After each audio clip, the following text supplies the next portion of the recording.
तो अभी almost 4 minute ऊपर में हो गए हैं, तो हम लोग प्रारंभ करते हैं मंगलाचरण से। धीरे-धीरे लोग जुड़ना शुरू होंगे, तो धीरे इंट्रोड्यूस करते जाएंगे। तो अभी तक मेरे साथ अजय प्रभु हैं, जी हैं, हरे कृष्णा प्रभु, दिस इज नीरज। हरे कृष्णा नीरज प्रभु। ओके, ठीक है प्रभु। Yeah, so actually today is my daughter's first class, so I was testing her system. Okay okay okay. तो मैं अपनी स्क्रीन शेयर करने जा रहा हूँ प्रभु जी, तो आप मुझे बताइएगा आपको दिख रहा है साफ कि नहीं। हाँ दिख रहा है सर, श्वेता में।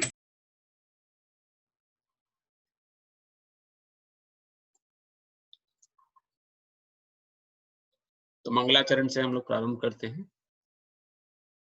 ओम अज्ञानतिमिरन्दस्य ज्ञानाञ्जनशलाकया चक्षुरुन्मीलितं येन तस्मै श्रीगुरवे नमः।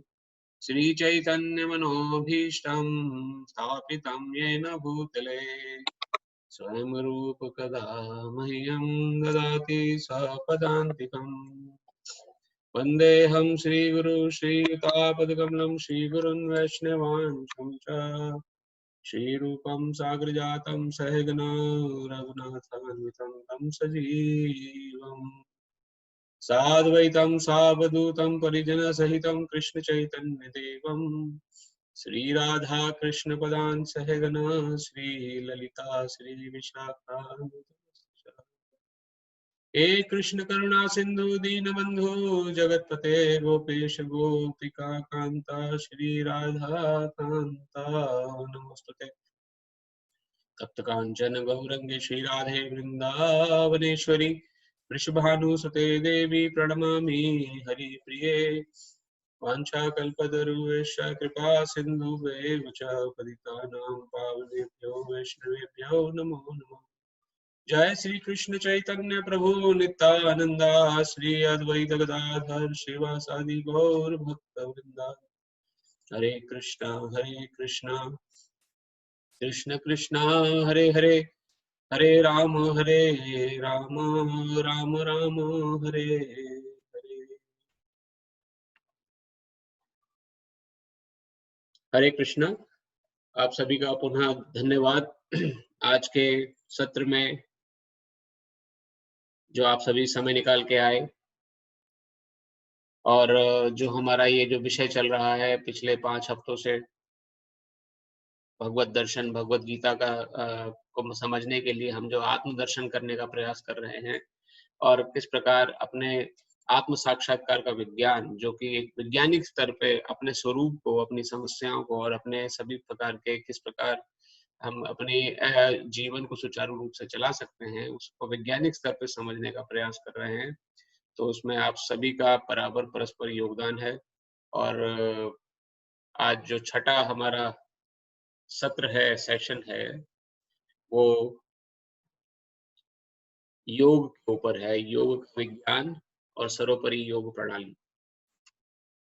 तो सबसे पहले जैसे कि हम हर समय हर बार सेशन को या किसी भी सत्र को प्रारंभ करने से पहले हम लोग थोड़ा सा रिवीजन करते हैं। क्या हम लोग के हमने किस प्रकार, कहाँ तक हम लोग कवर कर पाए, क्या हमने सीखा अभी तक, और आज का विषय किस प्रकार से हमारी जो ज्ञान है उस ज्ञान में बढ़ोतरी दे सकता है या उस ज्ञान में अपना योगदान दे सकता है, उसको हम थोड़ा चर्चा करेंगे। तो आज अगर आज मैं ना बोल के मैं आपसे पूछना चाहता हूँ कि कोई आप में से कोई बता सकता है कि अभी तक हमने कौन-कौन सी प्रमुख चीज़ों की जानकारी ली है और कहाँ तक हम लोग सीखे हैं? फिर बाद में मैं अब कवर कर लूँगा, लेकिन मैं थोड़ा-सा मैं आप आपका योगदान चाहता हूँ उसमें कि किस प्रकार आपने अभी तक क्या-क्या सीखा है? मेरे ख्याल से अजय प्रभु जी, जनक प्रभु, नीरज प्रभु, आप सभी शुरू से ही हमारे साथ हैं। तो कोई भी, या माता जी, अनीता माता जी, या कोई भी जो अभी तक समझे हों, अभी तक हमने क्या-क्या पढ़ा है, 5 मिनट्स में या 5 मिनट में कुछ अगर आप बताना चाहें।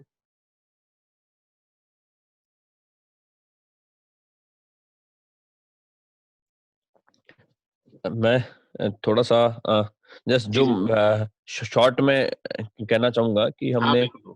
जो अब तक शुरू से लेकर अब तक क्या सीखा है। सबसे पहले हमने ये जानने की कोशिश की कि इंसान दुखी क्यों है और किन किन कौन कौन से कारण है जिनके कारण इंसान दुखी है। अ, जन्म से लेकर मृत्यु तक जो जो कारण है जिनके कारण इंसान दुखी है। उसके उपरांत हमने ये जाना क्या भगवान है, भगवान की एग्जिस्टेंस है या नहीं, उसको समझा। फिर उसके उपरांत हमने समझा कि मैं कौन हूँ। हैं? मैं एक आत्मा हूँ और आत्मा के बारे में समझने के उपरांत हमने समझा कि जो हमें दुःख पहले बताए, वो दुःख क्यों होते हैं? हमारे ही कुछ कर्मों से होते हैं। हमने जो कर्म की थ्योरी है, उसको सीखा है और ये अगर मोटे तौर पे कहूँगा तो इन टॉपिक्स पे हमने चर्चा की अब तक। बहुत-बहुत धन्यवाद अजय प्रभु जी। बिल्कुल आपने काफ़ी हद तक अप्रॉक्सिमेटली 90% आपने कवर कर लिया है। अ, और कोई जो बता सकें कि जो अजय प्रभु ने कुछ मिस किया हो या कुछ एडिशनल आपने कुछ जाना हो, आपका कुछ एक्सपीरियंस रहा हो इस 6 हफ्तों में, 5 हफ्तों में?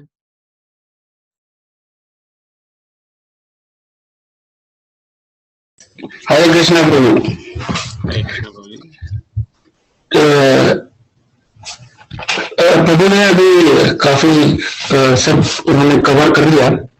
तो जब हम मेरा पर्सनल अनुभव यही है कि जब हम सब मिलकर, कई लोग मिलकर एक डिस्कशन में बैठते हैं, सबका सबका वो जो मम्मी की शायद सब अलग अलग होती है, तो सब अलग अलग प्रकार से एक ही चीज को समझने का प्रयास करते हैं और सबके उदाहरण भी अलग अलग ही होते हैं। तो इस सेशन में हमने काफी कुछ पर्सनली सीखा और जैसा कि प्रभु ने कहा कि सुख की खोज के लिए जो सबसे पहले कारण हमने सोचा कि दुख का कारण क्या है, मैं कौन हूँ। तो यहाँ पर हमें पता चला कि मैं शरीर नहीं हूँ, आत्मा हूँ। जैसे हमारे 3 शरीर होते हैं जिनको व्याख्यान किया 3 प्रकार के, स्थूल शरीर, सूक्ष्म शरीर और आत्मा स्वरूप, आनंदमय शरीर। तो ये सीखा कि ये मूलतः 3 प्रकार के शरीर होते हैं, जो कि या इस सेशन से पहले जो मेरा पर्सनल अनुभव या सीखा वो 5 शरीरों के लिए व्याख्यान था उसमें। जैसे स्थूल शरीर, प्राण शरीर, मन शरीर, ज्ञान शरीर और आनंद शरीर। तो यहाँ पे ये मैपिंग कर पाया मैं कि सूक्ष्म शरीर, मन शरीर, प्राण शरीर और ज्ञान शरीर को मिलाकर सूक्ष्म शरीर बनाए, जिसको 3 मेन कैटेगरी में डिवाइड किया गया। तो अब ये स्थूल शरीर 5 तत्वों से बना है, पृथ्वी, जल, आकाश, वायु, अग्नि, पृथ्वी। और जो हमारा सूक्ष्म शरीर है वो हमारे गुणों से, सतों गुण और तमो गुण से मिलकर बना है। और तत्व इसी तरह जो आत्मा का चित्त, आत्मा बनी है वो है सत, चित्त और आनंद से, जो कि सत स्वरूप है, आनंद में स्वरूप है। और मुख्य जो सीखने को मिला वो ये कि इस आत्मा को इस मृत्यु लोक में आने की आवश्यकता ही क्यों पड़ी, दुख को भोगने के लिए। तो बड़ा अच्छा इसमें डिस्क्रिप्शन ये मिला कि जब उस आत्मा को मैं का बोध हुआ, उसको लगा कि मुझे भी ऐसे ही पूजा जाए जैसे कि भगवान को पूजा जाता है, तो उसके इस भाव के कारण उसे इस मृत्यु लोक में शरीर के द्वारा वो भाव को भोगने के लिए आना पड़ा। तो आत्मा शरीर में इस एक बार जब मृत्यु लोक में आ गई और जब वो भूल गई कि वो आत्मा है, उसका परम कर्तव्य क्या है, तो वो इस कर्म जाल में फंस गई और ये अनंत समय से चलता आ रहा है। तो ये कुछ जो मैंने सीखा, मैंने अनुभव किया और पुराने अनुभवों को मैप करने की कोशिश की, तो काफी हद तक मैं मैप कर पाया उसको। सो ये मेरा अनुभव रहा है। धन्यवाद। हरे कृष्ण प्रभु। हरे कृष्ण। धन्यवाद बहुत-बहुत। आपने काफ़ी हद तक वो कवर कर दिया जो अजय प्रभु जी से इधर थोड़ा हो गया था। तो थोड़ा हम अपने सत्र को आगे बढ़ाते हैं। तो बाकी जो काफ़ी हद तक अजय जी और नीरज प्रभु आपने काफ़ी हद तक इसको कवर कर दिया है कि क्या-क्या हम सीख चुके हैं। लेकिन मोटे तौर पे मैं थोड़ा-सा उसको विवरण देता हूँ कि क्या इसको हम आज के सत्र से कैसे जोड़ सकते हैं। आज का सत्र जैसे आपने टॉपिक पढ़ा होगा योग है, तो अचानक ही योग का टॉपिक कैसे आ गया? योग की आवश्यकता क्या पड़ गई है? योग क्या चीजें हैं, तो इनको हम थोड़ा समझने का प्रयास करेंगे। और अभी तक जो हमने समझा है, हमारा जो प्रमुख जर्नी का विषय है कि मुझे मूल कारणों के कारण को समझना है, ताकि मैं अपनी समस्याओं का निदान कर सकूं, और समस्याओं का निदान होने के बाद मुझे सुख की प्राप्ति हो, जो कि थोड़े समय के लिए सुख ना हो, चिरस्थायी सुख।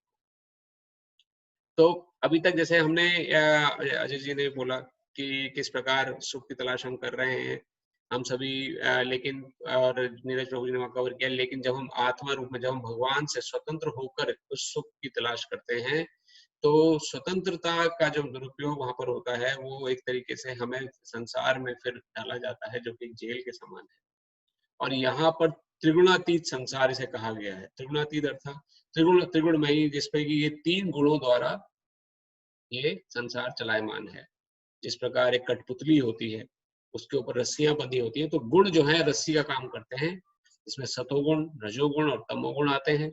सतोगुण जो कि बहुत अच्छे काम में कोई लगा हुआ है, लेकिन उन अच्छे कामों का भी उसे रिजल्ट या फल देखना पड़ेगा संसार में। रजोगुण वह कार्य है जिसमें ना अच्छा ना बुरा, अपने लिए, अपनी सेटिस्फेक्शन के लिए जो काम कर रहा है, अपने परिवार के लिए जो काम कर रहा है, वो रजोगुणी व्यक्ति कहलाता है। तमोगुणी व्यक्ति जो निकृष्ट कार्यों में लगा हुआ है, गलत कार्य करता है, दूसरों को दुख पहुंचाता है, तो वो तमोगुणी व्यक्ति के अंतर्गत आता है। तो ये जो गुण हैं, ये हर जीव पर बराबर मात्रा में कंट्रोल बनाए रखे हुए, चाहे वो चींटी हो, चाहे वो आप या मैं, हमारी स्थिति हो, या किसी देश का राष्ट्रपति हो, या किसी देश का प्राइम मिनिस्टर हो। एक गुण से कोई बचा हुआ नहीं। रस्सियों कट कट, और हमारा दुखों का कारण यही है कि हम इन गुणों के द्वारा नचाए जा रहे हैं। अपने स्वभाववश हम लोग काम करने के लिए बाध्य हैं, हमें काम कार्य करना ही पड़ेगा। तो उसके लिए क्या फिर हमें अगर हमें काम करना ही है, तो बिना कार्य करे तो कोई रह नहीं सकता। कोई ऐसा व्यक्ति नहीं है जो सोचे कि मैं कार्य नहीं करूंगा, मैं चुपचाप होकर बैठ जाऊंगा, तो उस केस में ये होगा कि गुण मेरे पे कार्य नहीं करेंगे। लेकिन ऐसा होना संभव नहीं है। कोई जीव बिना कार्य करे नहीं रह सकता, कुछ ना कुछ तो वो करेगा ही। तो अगर कार्य करना ही है, तो हमें कार्य करने के विज्ञान को समझना है। कौन कौन से कार्य हम कर सकते हैं? 3 प्रकार के कार्य हम कर सकते हैं, हमने पढ़ा। कर्म, विकर्म और अकर्म। कर्म वह कार्य हैं, जैसे कि यहाँ पे लिखा हुआ है जो कि पुण्य कर्म होते हैं, सुख और बहुत अपने ही सुख की तलाश में हम लोग अलग अलग तरीके से मेहनत करते हैं। मेहनत करने के बाद खूब धन अर्जन करते हैं। धन अर्जन करने के बाद फ्यूचर के लिए उसे सेव करके रखते हैं, ताकि दुख ना हो, और किसी चीज से हमें लेना देना नहीं। बस हमें अपनी जीवन से और अपने परिवार के जीवन से ही मतलब रह जाता है, और अपने सुख की तलाश हमें करनी है। वह होता है कर्म। कर्म अर्थात जिसका कि हम अच्छे कर्म करेंगे तो उसका रिजल्ट हमें देखना पड़ेगा, और पुनर्जन्म उसमें स्वाभाविक है। पुनर्जन्म हमें लेना पड़ेगा उन अच्छे, अगर हम इस जन्म में सुख की रिजल्ट को नहीं भोग पाए, या समय अवधि खत्म हो गई, तो अगले जन्म में उस अवधि को, उस रिजल्ट को भोगने के लिए आना पड़ेगा। दूसरे होते हैं विकर्म। विकर्म अर्थात पाप कर्म जो होते हैं, जो कि गलत कार्य किए जाते हैं, उनको, उनसे भी दुख का बोध होता है, या दुख परेशानियां हमारे जीवन में आती हैं, कष्ट आते हैं, और वो रिजल्ट के तौर पे। और अगर वो रिजल्ट अगर इस जन्म में हम कंप्लीट नहीं कर पाए, तो हमें अगले जन्म में उन रिजल्ट को भोगने के लिए आना पड़ेगा।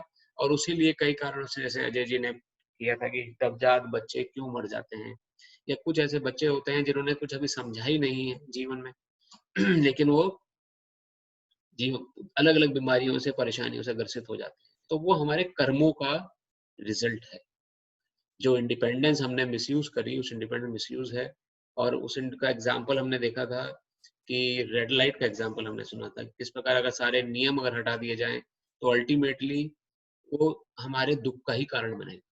हम अगर स्वतंत्र रूप से एंजॉय करना चाहेंगे तो नहीं कर पाएंगे, तो और दुखी हो जाएंगे। जिस प्रकार अगर सारे रेड सिग्नल्स को हटा दिया जाए और बोला जाए कि जाइए आप अपनी इच्छा से स्वच्छंद विहार करिए, ना कोई हेलमेट लगाने की आवश्यकता है, ना कुछ किसी नियम पालन की आवश्यकता है, ना रेड लाइट पर गाड़ी रोकने की आवश्यकता है, तो ऐसी स्थिति में एक्सीडेंट्स की संभावना बढ़ जाएगी। इसलिए नियम जो हैं वो हमारी सुविधा के लिए हैं, हमारे इस चीज को हमें समझना चाहिए। उसी प्रकार भगवत गीता में जो नियम है कर्म के, वो हमारी सुविधा के लिए है, हमें उनको समझना चाहिए। बुद्धिमान व्यक्ति उसको समझने का प्रयास करता है, जिसको मतलब ही नहीं है उसको कोई वो नहीं है, तो उसको हम आज समझेंगे थोड़ा सा और आगे अपने सत्र में। तीसरे प्रकार कर्म जो है जिसका कोई रिजल्ट नहीं लगता है, वो है अकर्म। हमने पढ़ा निष्क्रिय कर्म आनंद। अकर्म वह कर्म है जो कि भगवान की इच्छा के लिए किया जाए, ये हमने पढ़ा था। उसका एग्जाम्पल हमने क्या देखा था? इसका एग्जाम्पल हमने देखा था जिस प्रकार एक सैनिक है, सैनिक आपका एलओसी पे जाके या कहीं पर जाके अगर 10,000 सैनिकों को या दूसरे विपक्ष के 10,000 सैनिकों को मार देता है तो उसे मेडल मिलता है। लेकिन वही सैनिक छुट्टी पर जब घर आता है और उसने अगर एक व्यक्ति को भी क्षति पहुंचाई किसी प्रकार की, तो उसे जेल दे दी जाती है या जेल करार कर दिया जाता है। तो जब वो एलओसी पे लड़ाई कर रहा है और सैनिकों को लोगों को मार रहा है, उस समय वो अकर्म की स्थिति में है, क्योंकि वो अपने लिए कर्म नहीं कर रहा है, वो देश के लिए, देश की प्रोटेक्शन के लिए और देश की विचार को अपने भावनाओं में रख के फिर लड़ाई कर रहा है और किसी को मार रहा है, तो इसीलिए उसको मेडल मिलता है। उसी प्रकार जब वो शहर में आके किसी को मारता है तो अपने लिए कर रहा है, तो जैसे ही वो अपने लिए स्वतंत्रता का दुरुपयोग करता है और कार्य करने के लिए प्रेरित होता है, गलत काम करता है, उसे जेल हो जाती है। उसी प्रकार अगर हम भगवान के बनाए हुए नियमों के अनुसार जीवन जिएंगे, तो हम फिर भगवान के बताए अनुसार जीवन जी रहे हैं। उसमें जो भी हम कर्म करेंगे उसका कोई रिएक्शन नहीं होगा। लेकिन अगर स्वतंत्रता का मिसयूज करके स्वतंत्र होकर जीवन जीना शुरू करेंगे, तो रिजल्ट भोगना जरूरी है। तो इस एग्जाम्पल को आप कृपया याद रखिए, ये एग्जाम्पल आगे भी हमारे काम आएगा कि किस प्रकार अकर्म किया जाए। तो आज के सत्र को हम आगे बढ़ाते हैं, जो कि है योग की प्रणाली। सर्वोपरि योग क्या है? तो योग को जानने के लिए, जैसे कि हमने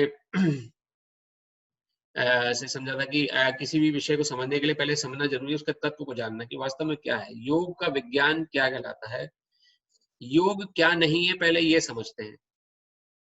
तो योग, जैसे कि यहाँ पे 3 चित्र हमने प्रस्तुत करने का प्रयास किया है, उसके माध्यम से मैं क्या बताना चाह रहा हूँ कि कई लोग जैसे आज के समाज में योग के बारे में क्या समझते हैं, योग अर्थात ध्यान, प्राणायाम, आसन, यही योग है। अपने शरीर को कैसे सुडौल, अपने जीवन को कैसे लंबे समय तक जीवित रखा जाए, बीमारियों से बचा रहा जा सके, उसे योग, ज्यादातर लोग योग उसे समझते हैं। और योग अर्थात किस प्रकार कपालभाति आसन करा जाए, किस प्रकार प्राणायाम किया जाए। अगर आपने कपालभाति, प्राणायाम, अनुलोम विलोम और आपका भस्त्रिका प्राणायाम और विभिन्न प्रकार के जितने प्राणायाम आसन हैं, ये अगर आपने कर लिए, तो अर्थात हम क्या कहते हैं, हमने योग, हम योगा क्लासेस में जा रहे हैं, हम योग कर रहे हैं। वास्तव में क्या यही योग है? शास्त्र बोलता है कि ये योग नहीं है। दूसरे प्रकार के योग का हमारे विचार में क्या आता है कि जिस प्रकार लोग, एक त्यागी व्यक्ति होता है जो सब कुछ त्याग के हिमालय पे जाके तपस्या में लग जाता है, क्या वह योग है? वो भी शास्त्र खंडन करता है कि नहीं, वो भी पूर्णतः योग नहीं है। कुछ लोग सिद्धियों को अर्जित कर लेते हैं, और उन सिद्धियों को, रहस्यमय सिद्धियों को अर्जित करने वाला व्यक्ति जो होता है, मिस्टिक योगी जिसे हम कहते हैं, जो कि बहुत ही ज्यादा शक्तिशाली हो जाता है उन सिद्धियों को अर्जित करने के बाद, और अपने को योगी कह के फेमस हो जाता है कि वो सर्वोपरि योगी है। अपने आप को जमीन से कुछ इंच ऊपर उठा ले अगर कोई व्यक्ति बैठी मुद्रा में, तो हम सोचते हैं वह कितना शक्तिशाली व्यक्ति है। कितनी चीजें हमें ऐसे देखने को मिलती हैं कि बैठे बैठे कोई व्यक्ति अपने को जमीन से कुछ इंच ऊपर उठा लेता है। कोई हवा में ही, कोई पानी के ऊपर चलने की प्रक्रिया को देख लेता है कि पानी के ऊपर हम किसी को चलता हुआ देख लेते, तो हम सोचते हैं बड़ा बहुत ही प्रकांड कोई विशेष व्यक्ति। तो क्या वह भी योगी है? शास्त्र उसकी भी अनुमति नहीं देता है कि वो भी योगी, सर्वोपरि कहने के लिए योग्य नहीं। तो योगी किसे कहा जाता है? कौन है योगी? 2 मिनट के लिए हम यहाँ रुकेंगे और मैं आपसे जानने का प्रयास करूंगा कि आपकी नजर में योग क्या है और योगी किसे कहना चाहिए।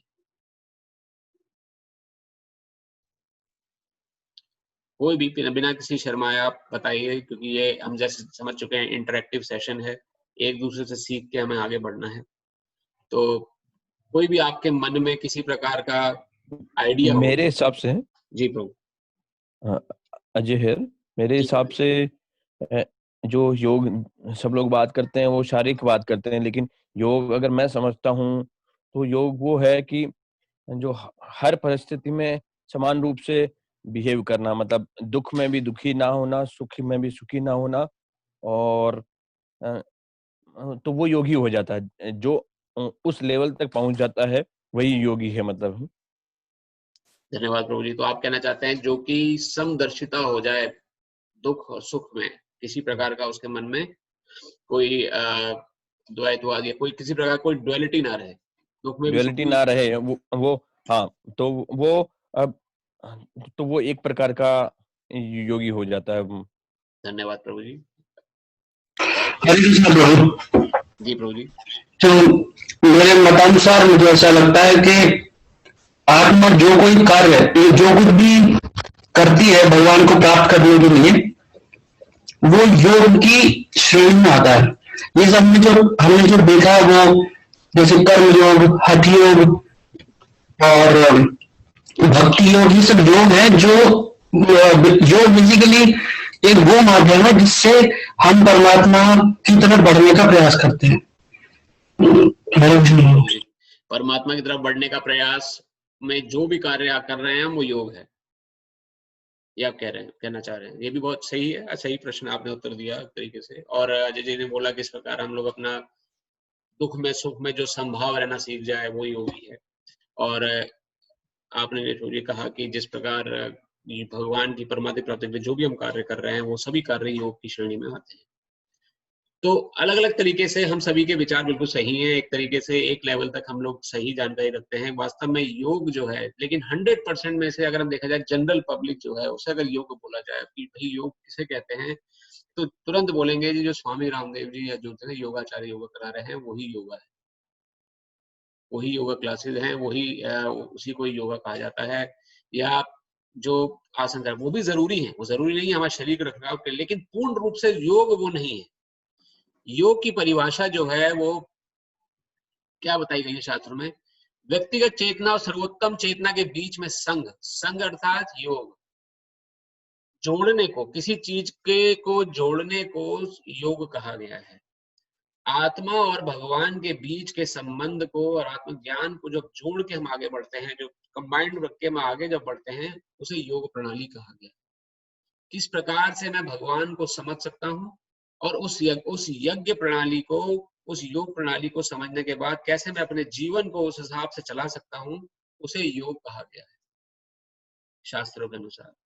योगी एक ऐसा व्यक्ति है जिसका जीवन और गतिविधियां भगवान के साथ अपने संबंध को फिर से स्थापित करने की दिशा में उन्मुख हैं। फिर से स्थापित, तो यहाँ पर अर्थात ये कि हम भले ही जैसे हम पहले पढ़ते आए हैं किस प्रकार से हमारा जीवन स्वतंत्रता का बोध होने के कारण हम लोग नीचे गिरे और गिरने के कारण हमारा जो संसार में है, संसार जो है एक तरीके का जेल खाना है। और जेल खाना क्यों है? क्योंकि यहाँ पे हमें अपनी इच्छाओं के अनुसार जीवन नहीं जी पाते, जिस प्रकार से जेल में अपनी इच्छाओं के अनुसार जीवन नहीं जी पाते। जैसा नियम कानून जेल में लगा हुआ है वैसे नियम कानून यहाँ भी है। कोई रसगुल्ला खाना चाहे तो कितने रसगुल्ले खा सकता है? मैं कोई बहुत ही अच्छा रसगुल्ले खाने का बहुत ज्यादा उसको बहुत मन करता है तो ज्यादा से ज्यादा 3 खाएगा, 4 खाएगा, 5वां खाएगा। छठा रसगुल्ला देखते ही उसे उबकाइयां आने लगेंगी, वो नहीं खा सकता। तो हमारी जो इंद्रिय तृप्ति करने की भी जो भावना है, वो भी हम मन भर के चाह के अनलिमिटेड रूप से नहीं कर सकते। चाहे कुछ भी आप एग्जांपल ले लीजिए। तो एक तरीके से हम सभी एक लिमिट सुख के लिए बाध्य हैं, जिस प्रकार कि हम बंधे हुए हों किसी चीज से या संसार में, या जिस प्रकार जेल में हम बंधे होते हैं, जेल की तरह से है संसार। लेकिन इस भावना से परे होके जब फिर से भगवान से अपने संबंध को जोड़ने के लिए जो प्रयास करते हैं, जैसा कि आप सभी लोग मेरे साथ बने हुए हैं पिछले 6 हफ्तों से, 5 हफ्तों जो भी है समय में निकला है, तो हम सभी क्या प्रयास कर रहे हैं? किस प्रयास में हम लोग लगे हुए हैं? हमें बेसिक हम सभी वास्तव में इस प्रयास में लगे हैं कि कैसे मुझे सही ज्ञान की प्राप्ति हो और मैं उस ज्ञान का उपयोग करके अपने दुखों का निवारण कर सकूं, और मैं जो ये किस प्रकार से मेरे जीवन में उतार चढ़ाव आ रहे हैं या समस्याएं आ रही है उसको मैं निदान कर सकूं। तो ये भावना को ही योग कहते हैं कि जो आप जो सुन रहे हैं किस प्रकार भगवान के विषय में जानने का प्रयास कर रहे हैं, तो शास्त्र उसकी अनुमति देता है कि अपनी चेतना को भगवान की चेतना में हम विलीन करने का प्रयास कर रहे हैं, और उस चेतना से हमें जो जो फल मिलेगा, उस फल से अवश्य हम सुखी हो सकते हैं। तो प्रभु जी, एक सवाल है, जो योगी जो है, जी जो भगवान की भक्ति करता है वही एक योगी है ना? हमेशा भगवान की भक्ति करता है, जी वो भगवान को जानने की इच्छा करता है, वही योगी हो सकता है ना? इसका प्रभु जी इसी स्लाइड में हम, अगर आप मुझे थोड़ा समय दें तो हम जैसे जैसे स्लाइड के अंत तक पहुंचेंगे तो अलग अलग प्रकार की योग प्रणालियां हैं, उसको हम समझेंगे। वैसे आगे आगे आएगा कि कौन योगी कहलाता है, भगवान की भक्ति में किस प्रकार से हम लोग जुड़ सकते हैं, और खाली भगवान के भक्त ही नहीं योगी, योग के अलग अलग एक स्टेप्स हैं। जो योगी प्रोसेस में लगा हुआ है, या जो जो योग करने का प्रयास कर रहा है, भगवान से अपनी चेतना को जोड़ने का प्रयास में लगा हुआ है, वो अलग अलग, जैसे कि सीढ़ी के स्टेप होते हैं, एक सीढ़ी पे दूसरी सीढ़ी पे तीसरी सीढ़ी चढ़ते जाते हैं, उसी प्रकार से भगवान से अपनी चेतना को जोड़ने में जो लगा है व्यक्ति, वो अलग अलग सीढ़ी के स्टेप पर होता है। जरूर। उस स्टेप्स को हमें समझना बहुत जरूरी है। आप हो सकता है कि तीसरे स्टेप पर हो, मैं हो सकता हूँ मैं पहले ही स्टेप पर खड़ा हूँ अभी। कुछ ऐसे व्यक्ति हो सकते हैं जो बिल्कुल अब ऐसे स्टेप पे पहुंचे हैं जो कि तुरंत भगवान की प्राप्ति हो सकती है। तो ये पूरा एक योग, इसे इसे योगा लैडर बोलते हैं, योगा योगिक प्रोसेस।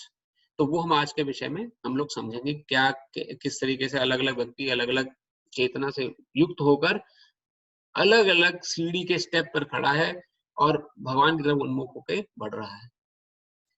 तो उसको वहां तक पहुंचने के लिए, पहले हम समझते हैं कि मनुष्य जो है, जो हम सभी जीव हैं, इनकी चेतना कितने प्रकार की होती है। जैसे कि विभिन्न प्रकार के मानव जीव, यहाँ पे मैंने थोड़ा सा यहाँ इसमें फ्लो चार्ट के माध्यम से थोड़ा बताने का प्रयास किया है। जब हमने कुछ विषय पिछले क्लास में भी डिस्कस किए थे कि मनुष्य जो है वो दो प्रकार के प्रमुख तौर पर हैं संसार में। एक तो वह व्यक्ति है जो कानून का पालन करता है, जैसे कि लॉ अबाइडर जिसे कहते हैं, जो कि हमने कुछ एग्जांपल देखे थे पिछली बार की कुछ रेड लाइट के पालन करेगा, कोई ऐसे व्यक्ति जो रेड लाइट का पालन नहीं करेंगे। तीसरी कैटेगरी का कोई व्यक्ति नहीं।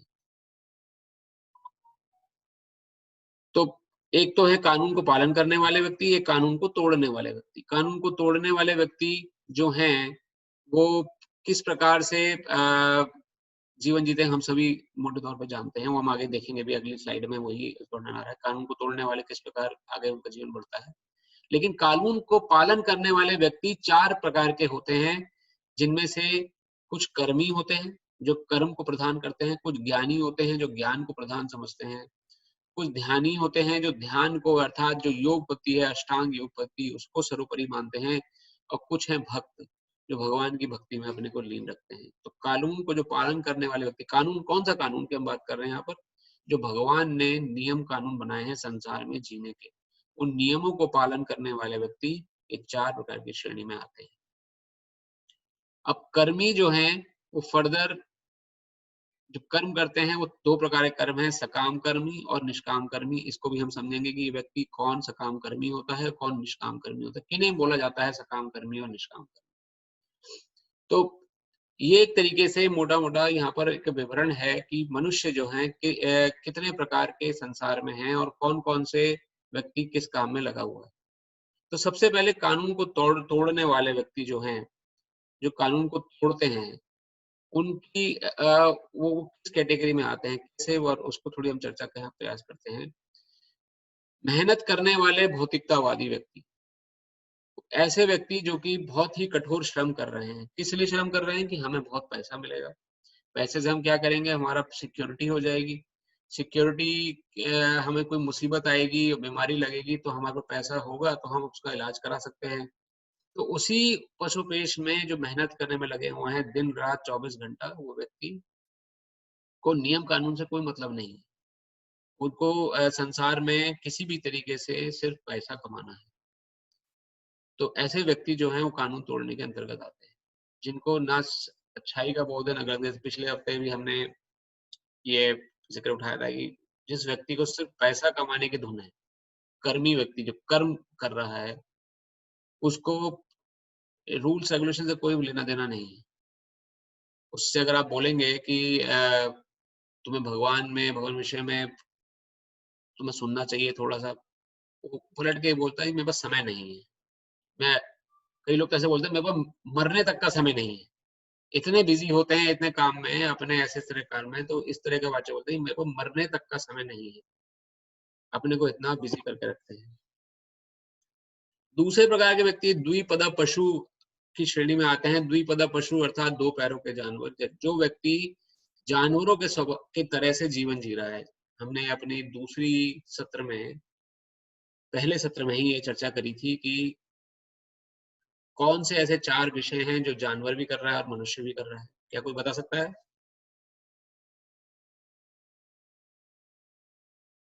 कौन सी ऐसी 4 चीजें हैं प्रमुख जो जानवर भी लिप्त है और हम भी लिप्त हैं, जिसमें ज्यादातर लोग लिप्त हैं? हम खाते हैं प्रभु जी, जी प्रभु। हम भी बच्चे करते हैं। बिल्कुल। और हमारे जानवर में कोई फर्क नहीं है, हम इस जानवर जो ही करते हो हम कर रहे हैं। हम कर रहे हैं उसे। उसका श्लोक आता है शास्त्रों में, आहार निद्रा भय मैथुन चा मनुष्य परुषमेकौ समाना। आहार, निद्रा, भय और मैथुन, ये 4 प्रकार के कार्य जो व्यक्ति सिर्फ इन्हीं के लिए जीवित है या इन्हीं के लिए जो प्रयासरत है, उन्हें द्विपदा पशु कहा है। जिसका पशु के 4 पैर होते हैं, लेकिन जो मनुष्य खाली इन 4 चीजों के लिए जीवन जी रहा है, किस-किस के लिए? जैसे जनक जी ने बताया अभी, आहार के लिए, सिर्फ खाना मिल जाए, मुझे खाने की पूर्ति होती रहे बस, उसके लिए वो जो प्रयास होते हैं, जिसके दिमाग में सिर्फ यही चल रहा है कि अगर मैं नहीं कमाऊंगा तो कैसे खाऊंगा। जैसे कम्युनिस्ट लोग होते हैं। कम्युनिस्ट लोग कहते हैं if you work for me I will give you bread, if you don't work for me I will not give you bread. अर्थात कि मैं अगर काम करूंगा तो मुझे कुछ खाने को मिलेगा, नहीं करूंगा तो कुछ खाने को नहीं मिलेगा। वहां पे श्रील प्रभुपाद कई बार एग्जांपल देते हैं कि हाथी जो है रोज का 80 क्विंटल खाता है, ना किसी की नौकरी करता है। तो बहुत से श्लोक भी कई लोगों ने आपने सुना होगा, अजगर करे न चाकरी, पंछी करे न काम, दास मलुका कह गए सबके दाता राम। तो सबके दाता राम है, सबको देने वाला ऊपर वाला है, भगवान है, कृष्ण है। लेकिन इस विषय को हम लोग भूल जाते हैं और सोचते हैं कि अगर मैं काम करूंगा तो ही मेरे घर में खाना आएगा, वरना मुझे खाने वाला देने वाला कोई नहीं। तो आहार के लिए जो कार्य कर रहा है वो भी पशुव्रत बोला गया है। जबकि पशु इतनी चिंता नहीं करते अपने आहार की, लेकिन मनुष्य को चिंता रहती है। उसी प्रकार निद्रा, जिसके बाद कोई काम नहीं है वो सो गया, अपने समय सोने में बिता देता है कि कुछ काम नहीं, चलो सो जाता हूँ। उसी प्रकार जो भालू है, कई बार देखें जो पोलर बियर है, 6-6 महीने 5-5 महीने सोता है बस खाली। उसको सोने की इतनी लत है कि वो अपने हाइबरनेशन पीरियड में सो जाता है जाके। तो पशु, अगर हमारे पास कोई काम नहीं है तो अगर हम सोने के प्रति आकृष्ट हैं तो हम लोग पशुव्रत हैं शास्त्र के अनुसार। आहार, निद्रा, भय, भय अर्थात अपना बचाव रखना, अपना बचाव करना। पशु जो है अपना बचाव करता है अपने नखूनों से, पंजों से, अपने दांतों से। जैसे बंदर को अगर आप नजदीक जाएंगे तो अपने दांतों को घुर्रा के वो डराने का प्रयास करेगा, क्योंकि उसके मन में खुद भय उत्पन्न हुआ है कि ये व्यक्ति मेरे पास आ रहा है, ये मुझे आहत करेगा, उससे पहले मैं इसे डरा देता हूँ। तो अपना बचाव वो कैसे कर रहा है? दांतों को दिखा के, अपने पंजों को दिखा के करता है। हम अपने भय का बचाव कैसे करते हैं? पैसे इकट्ठा करके। मेरे अंदर भय क्या-क्या है? मेरे अंदर क्या-क्या भय है कि फ्यूचर सिक्योरिटी मेरे अंदर भय है, फ्यूचर में सिक्योर होऊँगा कि नहीं होऊँगा। कल मेरे साथ कुछ ऐसी घटना ना घट जाए कि मेरा परिवार के पास पर्याप्त धनराशि हो, सब कुछ हो, जिससे कि उसका चाकरी हो, उनका हो सके। तो हम एलआईसी पॉलिसी या अलग-अलग तरीके के परिवार अपना जीवन बीमा और ये सब चीज़ें करा के रखते हैं। उस भय को प्रोटेक्ट करने के लिए, भय को डिफेंड करने के लिए ये हमारे हथियार हैं। जिस प्रकार पशु का हथियार है, पशु के अंदर भी भय है और हमारे अंदर भी भय है। तो जो भयभीत होकर जीवन जी रहा है वो भी दुखी है, वो भी पशुव्रत है। और चौथा कौन? मैथुनंचा। मैथुनन अर्थात जो सेक्स लाइफ, सेक्सुअल डिजायर के लिए अपना जीवन व्यतीत करता है, पर स्त्री पर पुरुष संग का, जिसको सिर्फ वही सुख की परिकाष्ठा है जिसके लिए, वो भी पशु के समान है। जिस प्रकार की एक कबूतर है, कबूतर दिन में 21 बार विषय करता है और वही विषय की प्रवृत्ति अगर हमारे अंदर है तो हम कबूतर से ज्यादा श्रेष्ठ नहीं है। बच्चे पैदा करने की जो टेंडेंसी है, एक सुअर दिन एक बार में 21 या 20 बच्चे पैदा कर सकता है, तो पशु हमसे ज्यादा एडवांस्ड है। लेकिन जो प्रवृत्ति अगर हम ऐसी बना के चल रहे हैं अपने जीवन में, खाली इन 4 चीजों के लिए जो व्यक्ति जीवन जी रहा है, उन्हें द्विपद पशु कहा गया है। द्विपद पशु शास्त्र बोलता है, पशु से बढ़कर नहीं। तो इसलिए हमें प्रयास करना है, शास्त्रों को अपनाएं और जीवन में देखें किस प्रकार मैं अपने जीवन को जीना सीख सकूं। तो वह व्यक्ति कानून को तोड़ते हैं जो द्विपद पशु की श्रेणी में आते हैं। तीसरा वर्ग कौन सा है? जो लोग आत्मा, पुनर्जन्म, ईश्वर और आध्यात्मिक दुनिया में विश्वास नहीं करते, जिनको विश्वास नहीं है कि आत्म तत्व, जैसे हमने पिछले उसमें पढ़ा कि आत्मा क्या है, हमने वैज्ञानिक दृष्टिकोण से भी समझा था कि वास्तव में जैसे अगर हम सामान्य बोध के अनुसार चलें तो आत्मा वास्तव में हमारा स्वरूप आत्मा ही है। हम सभी एक दिन शरीर को कोई ना कोई हम सभी को छोड़ के जाना है। आज से 100 साल बाद देखा जाएगा या 150 साल बाद हम में से कोई नहीं होगा यहाँ। जितने लोग इस समय हैं या जितने लोग संसार में हैं, आज से 100-150 साल बाद हमारा अस्तित्व ही नहीं होगा इस संसार में देखा जाए तो। अगर इस शरीर को हम समझे बैठे हैं अपना, तो शरीर आज से 100 या 150 साल बाद दिखने में भी नहीं आएगा, लेकिन इस शरीर को अभी तक हम अपना समझे बैठे हैं। तो वास्तव में मेरा स्वरूप क्या है? सामान्य बोध के अनुसार जब कोई व्यक्ति चला जाता है, मर जाता है, हम कहते हैं अच्छा व्यक्ति था, चला गया। कौन चला गया? वही 6 फुट का इंसान, वही आंख, नाक, कान, मुंह, सब कुछ वही है। कौन चला गया उसके अंदर से? वास्तव में वो आत्मा थी जो चली गई, जो शरीर को चला रही थी, जो अभी आपके और मेरे शरीर को चला रही है इस समय, वो आत्मा है, वो हमारा असल स्वरूप है। लेकिन जो लोग इसको विश्वास नहीं करते, उन लोगों के लिए वैज्ञानिक दृष्टिकोण है।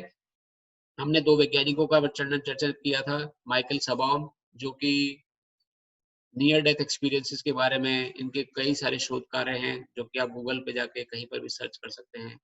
डॉक्टर आयन स्टीवेंसन है, जिनका पुनर्जन्म के ऊपर बहुत सारा रिसर्च हुआ है।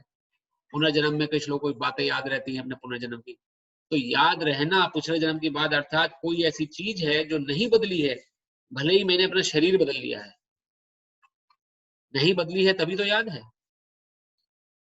तो वो बातें याद ऐसे उनके रिसर्च हुई हैं। तो वैज्ञानिक दृष्टिकोण से जो समझना चाहे तो वो भी समझ सकता है। लेकिन उसके बावजूद भी कोई व्यक्ति अगर इसे एडमिट नहीं करता कि मैं आत्मा हूं, मैं शरीर नहीं हूं, तो वो कानून को तोड़ता है।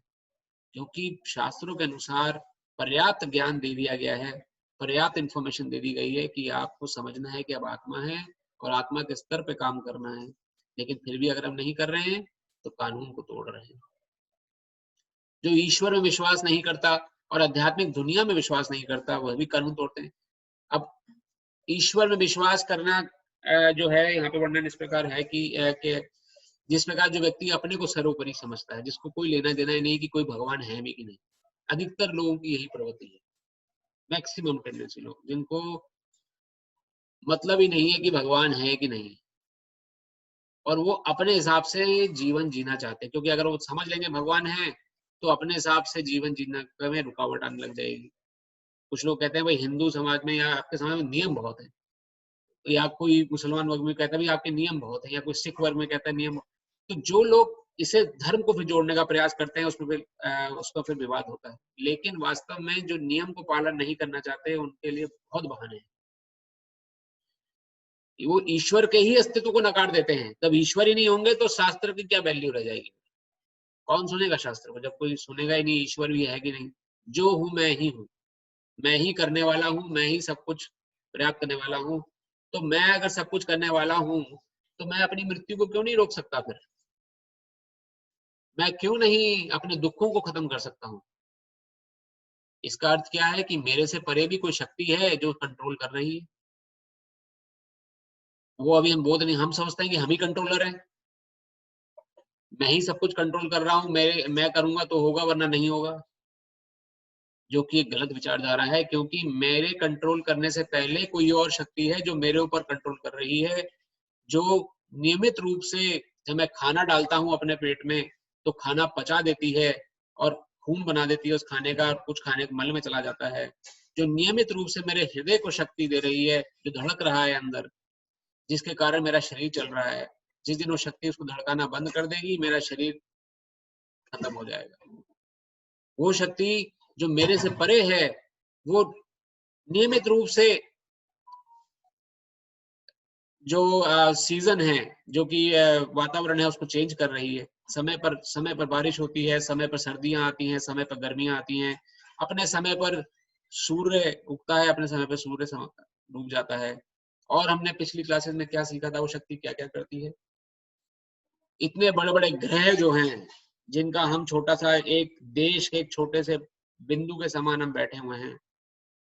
अगर हम देखें, कुछ लोग भारत से जुड़े हैं, यहाँ पर कुछ लोग अमेरिका से जुड़े हैं, तो अमेरिका पूरे विश्व के मैप में एक छोटा सा एक देश है, और उस छोटे से देश में एक छोटा सा शहर है जिसमें हम लोग हैं, और वहां पर भी एक छोटे से शहर के मोहल्ले में हमारा घर है, वहां हम बैठे हुए पॉइंट के समान, अगर हम ऊपर हाई लेवल दृष्टिकोण से देखें। तो इतने बड़े बड़े ग्रह हवा में तैर रहे हैं, ना किसी से टकरा रहे हैं, ना किसी से उनका अपनी धुरी में, जिस धुरी में उनको बांध दिया गया, उस धुरी में घूम रहे हैं। तो वो शक्ति क्या है जो चला रहे? हम तो नहीं चला रहे उसे। अब साइंस में हम सभी ने पढ़ा है, पृथ्वी जो अपनी धुरी पे घूमती है, उसकी वजह से सीजन चेंज होते हैं, और जो रोटेशन करती है, उसकी वजह से दिन और रात होता है। तो दिन और रात होना ही बहुत जरूरी है, क्योंकि अगर दिन ना हो तो कार्य ना चले। जो वृक्ष हैं, पेड़ पौधे, उनको ऑक्सीजन ना मिले, ऑक्सीजन बनाने की शक्ति फोटोसिंथेसिस से आती है। फोटोसिंथेसिस को सनलाइट चाहिए। सनलाइट अगर ना मिले तो ऑक्सीजन ही पैदा ना हो। ऑक्सीजन ना मिले तो हम कैसे जीवित रहेंगे? अगर हमें ऑक्सीजन ना मिले तो हम जीवित नहीं रह सकते। और ऑक्सीजन के लिए पेड़ों का बहुत प्रमुख योगदान है, और पेड़ों को ऑक्सीजन बनाने के लिए सूर्य का प्रकाश चाहिए। और सूर्य का प्रकाश कब मिलेगा? जब पृथ्वी अपनी धुरी पे घूमेगी, जब दिन और रात होंगे अपने समय पर। चंद्रमा की रोशनी से फलों में रस आता है, या ज्वार भाटा आता है। फल ही उत्पन्न ना हो, अलग अलग विविध प्रकार के रस हैं, रस वाले फल हैं, फल ही उत्पन्न नहीं होंगे। तो मेरे जीवन की छोटी से छोटी घटना को घटाने के लिए एक ऐसी शक्ति ऊपर काम कर रही है जिसपे मेरा कंट्रोल नहीं है। तो ये कहना कि मैं ही कंट्रोलर हूं, ये सर्वथा गलत हो जाएगा अगर हम दृष्टिकोण से समझें। तो इसलिए ईश्वर को जो नहीं मानते हैं, या ईश्वर शक्ति को नहीं मानते हैं, सोचते हैं कि मैं ही कंट्रोलर हूं, वो कानून को तोड़ते हैं। उनका जो स्वभाव, कानून को तोड़ना है, क्योंकि वो उस शक्ति को नजरअंदाज कर रहे हैं जो कि उन्हीं के लिए ही कार्य कर रही है, और नियमित रूप से उनको हर सुविधा प्रदान कर रही है। लेकिन फिर भी एक कंजूस व्यक्ति की तरह से हमने बिल्कुल नकार दिया है शक्ति को, कि नहीं, कुछ कोई ईश्वर नहीं है, कुछ नहीं है, ना उनका कोई नियम है, जैसा भी है मैं ही हूं, मैं ही जीवन जीऊंगा जिस तरह से जीऊंगा। तो वो कानून तोड़ते हैं। आध्यात्मिक दुनिया में जो विश्वास नहीं करते, अब वो शक्ति है तो कोई ना कोई ऐसी दुनिया है जहां पर, अब इसमें हमने जैसे चर्चा एग्जाम्पल लिया था पिछली क्लास में, कि जिस प्रकार एक शहर होता है, उस शहर में एक जेल खाना बनाया जाता है। हालांकि जेल खाने की जरूरत नहीं है, वो जेल खाना बनाने में बहुत खर्चा है। अगर कहीं शहर में जेल बनानी हो तो पहले तो जमीन अलॉट होती है कि इस जगह पर जेल बनेगी, कई करोड़ों की जमीन मिलती है, फिर उस जेल खर्चा आता है जेल को बनाने में।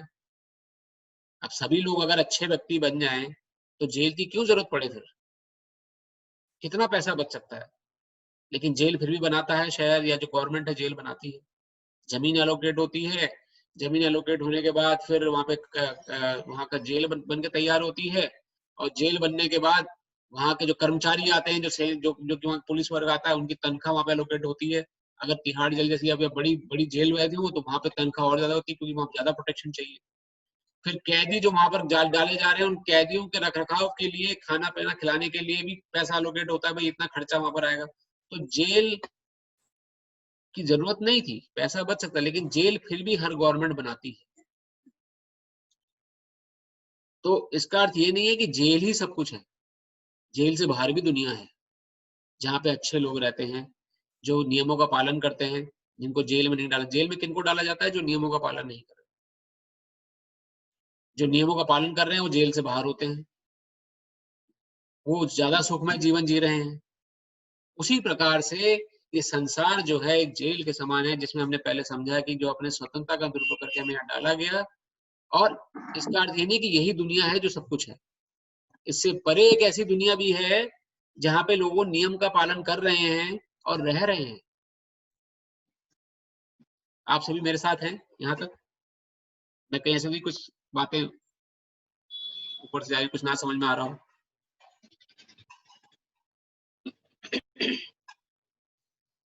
सभी को सब समझ में आ रहा है? प्रभु जी, समझ में आ रहा है प्रभु जी। पता चल गया कि हमारे में, मनुष्य में और एनिमल में क्या फर्क है। हमको भगवान ने बुद्धि दे दी है। जी प्रभु। तो यहाँ पर अर्थ बस यही निकालने का है कि जो लोग आत्मा, पुनर्जन्म, ईश्वर, आध्यात्मिक दुनिया विश्वास नहीं करते, वो नियमों को तोड़ते हैं, तो कानून को तोड़ने वाले बन जाते हैं। इसमें कोई प्रश्न होगा तो हम लोग उसको जिक्र करेंगे अपने आगे सत्र में। जो लोग पापी या पवित्र गतिविधियों के बीच भेदभाव नहीं करते, जो कि गलत काम में और सही काम में भेदभाव नहीं करते, जैसे कि हमने एक इस तरह के व्यक्ति अभी डिस्कस किए थे, जो कि सोचते हैं कि जो कुछ हूं मैं ही हूं करने वाला, और कोई कुछ करने वाला नहीं है, या मैं जो करूंगा वही सही है, चाहे वो गलत काम ही क्यों ना हो। जो लोग पवित्र काम और गलत काम में भेदभाव नहीं करते, वो लोग जेल को तोड़ते हैं, वो लोग नियमों को तोड़ते हैं और कानून को तोड़ने वाले बनते हैं। और जो लोग आनंद लेने के लिए व्यर्थ का प्रयास करते हैं, जो कि किसी प्रकार से जैसे कि एक चरवक ऋषि हुए हैं, उन सभी उनका कई लोगों नाम सुना होगा। उनका अंदर ये था कि भगवान है तो कहाँ है, दिखते क्यों नहीं है, ईश्वर है तो क्यों नहीं दिखाई देता है, या ईश्वर के अगर ईश्वर ही नहीं है तो उनके नियम भी फिर कहाँ है। लेकिन इस चीज का हमने चर्चा करी थी, अगर ईश्वर को हम नहीं देख पा रहे तो हम तो बहुत सारी ऐसी चीजें जो नहीं देख पा रहे हैं, तो क्या हम उनमें विश्वास नहीं करते? हम तो दीवार के परे क्या चल रहा है वो नहीं देख सकते। हमने अपनी आंखों की सीमितता को समझा था पिछले सत्र में, किस प्रकार हमारी आंखें खाली 7 रंगों से बने हुए समूह को ही देख सकती है। हमारे देखने की शक्ति लिमिटेड है, हमारी इंद्रियां जो हैं वो सीमित हैं, एक सीमित दायरे को समझ सकती है, देख सकती है। लेकिन उस सीमित दायरे में रह के जो आनंद लेता है और सिर्फ समझता है कि जो उसे दिख रहा है वही सत्य है, जो नहीं दिख रहा है वो सत्य नहीं है, तो वास्तव में वो हमने समझा था कि कूप मंडूक स्थिति होती है, कुएं का मेंढक। डॉक्टर फ्रॉग फिलॉसफी हमने समझी थी, किस प्रकार जैसे कुएं का मेंढक होता है, वो अपने कुएं को ही सब कुछ समझता है कि यही है जो है, इससे परे कुछ नहीं है। अगर उसे बोला जाए कि तुमने कभी समुद्र देखा है, तो क्या बोलेगा कि समुद्र कितना बड़ा होता है, क्या मेरे कुएं से 10 गुना बड़ा होता है या मेरे कुएं से 20 गुना बड़ा होता है, उसे अंदाजा ही नहीं है समुद्र का।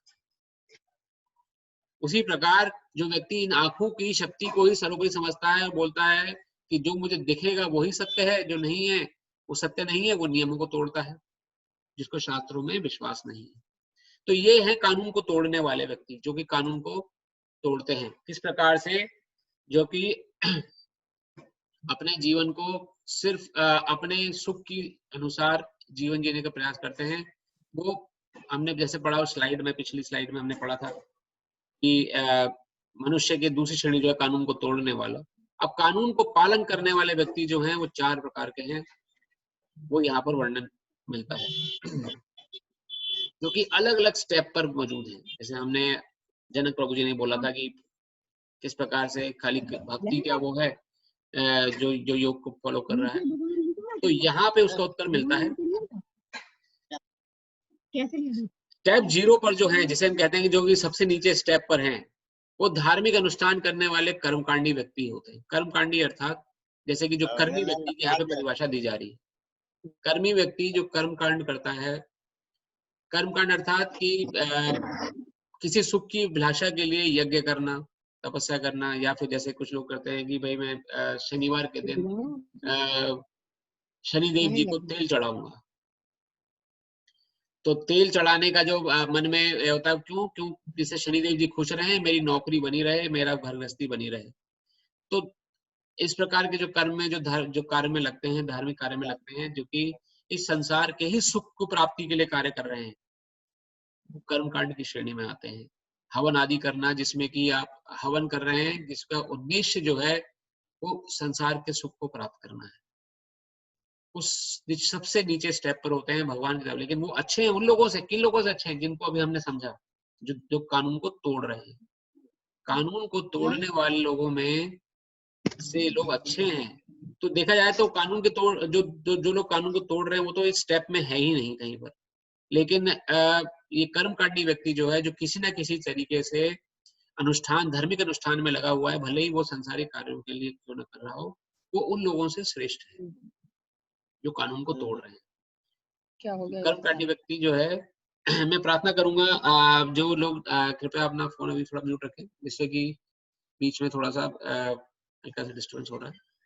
धन्यवाद। तो जो कानून को तोड़ रहे हैं उनसे श्रेष्ठ है कर्मकांडी व्यक्ति।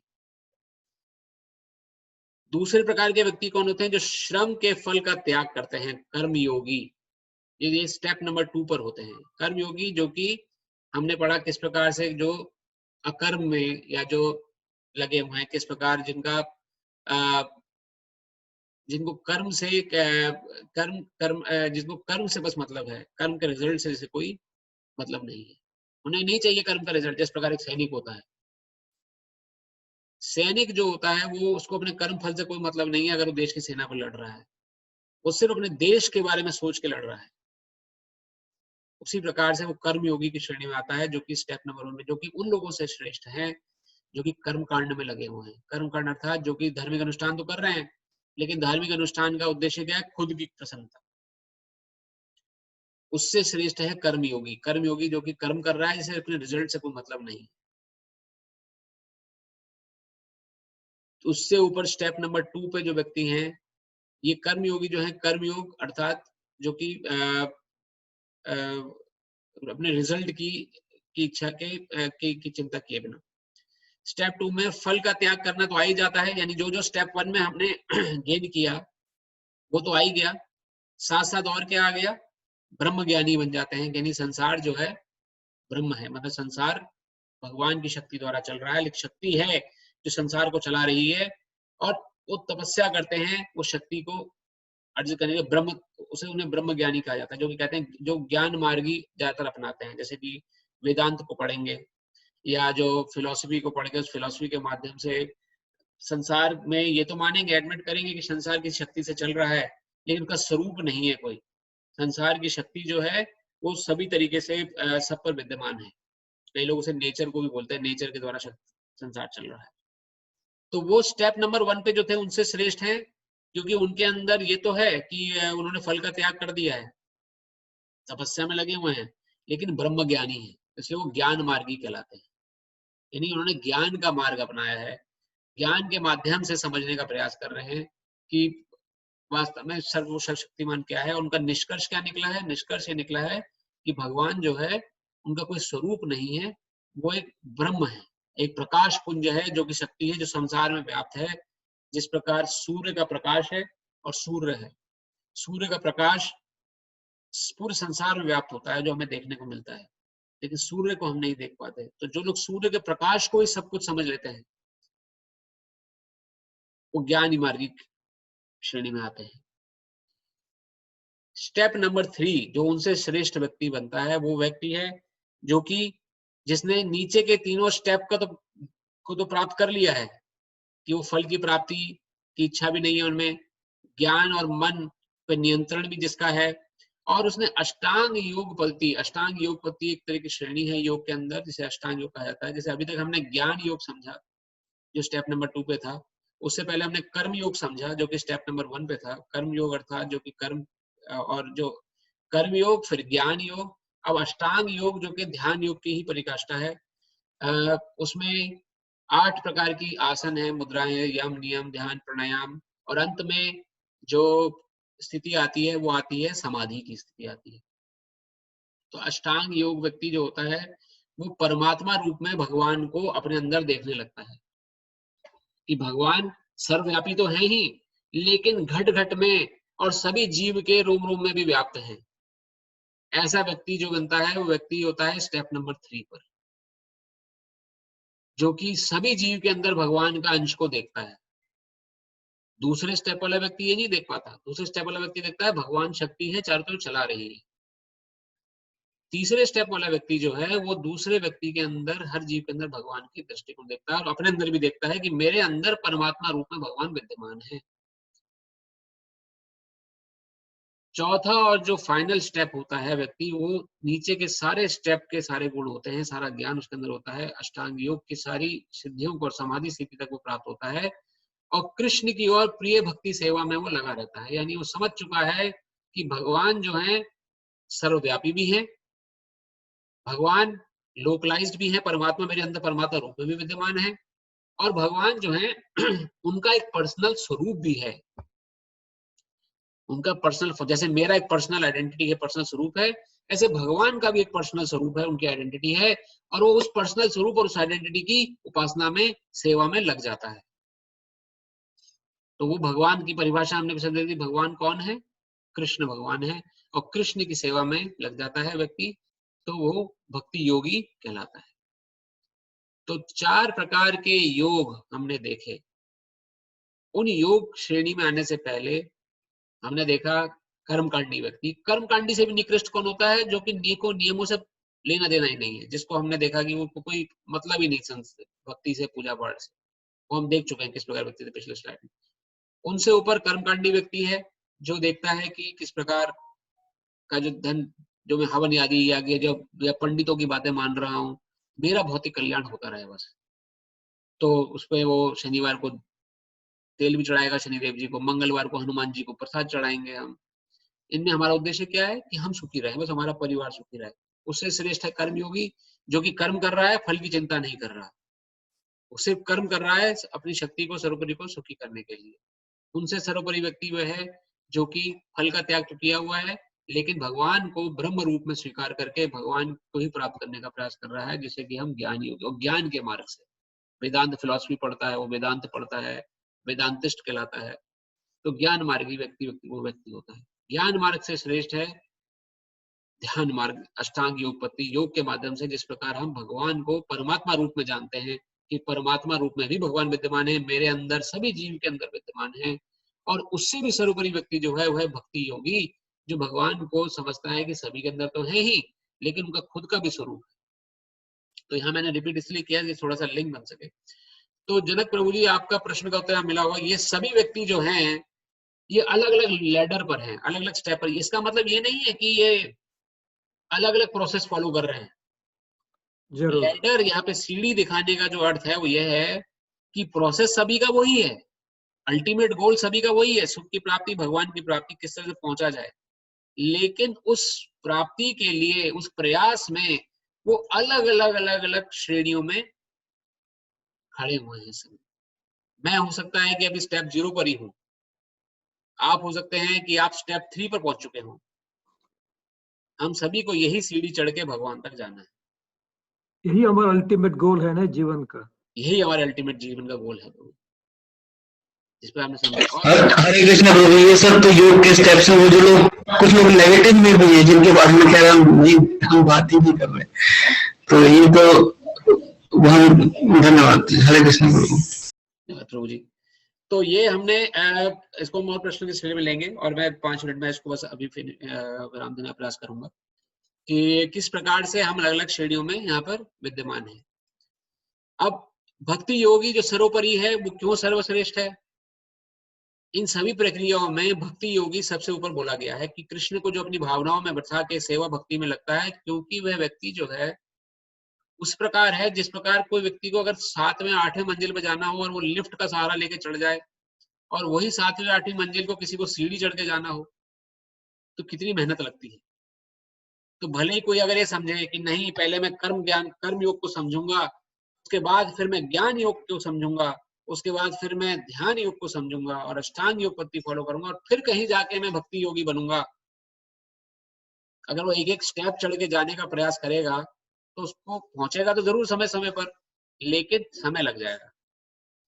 इसीलिए यहाँ पे शास्त्र वर्णन करता है द लिफ्ट, आप लिफ्ट लीजिए और सीधा लिफ्ट में क्या दबाइए? Step number 4। आपको स्टेप 0, स्टेप 1, स्टेप 2, स्टेप 3 जाने की आवश्यकता नहीं है। अगर आप सीधा स्टेप 4 की लिफ्ट लेते हैं तो ना तो आपको कर्मकांड करने की आवश्यकता है, ना आपको कर्म योग करने की आवश्यकता है, ना आपको ध्यान योग करने की आवश्यकता है, ना आपको ज्ञानी मार्ग पकड़ने की आवश्यकता है।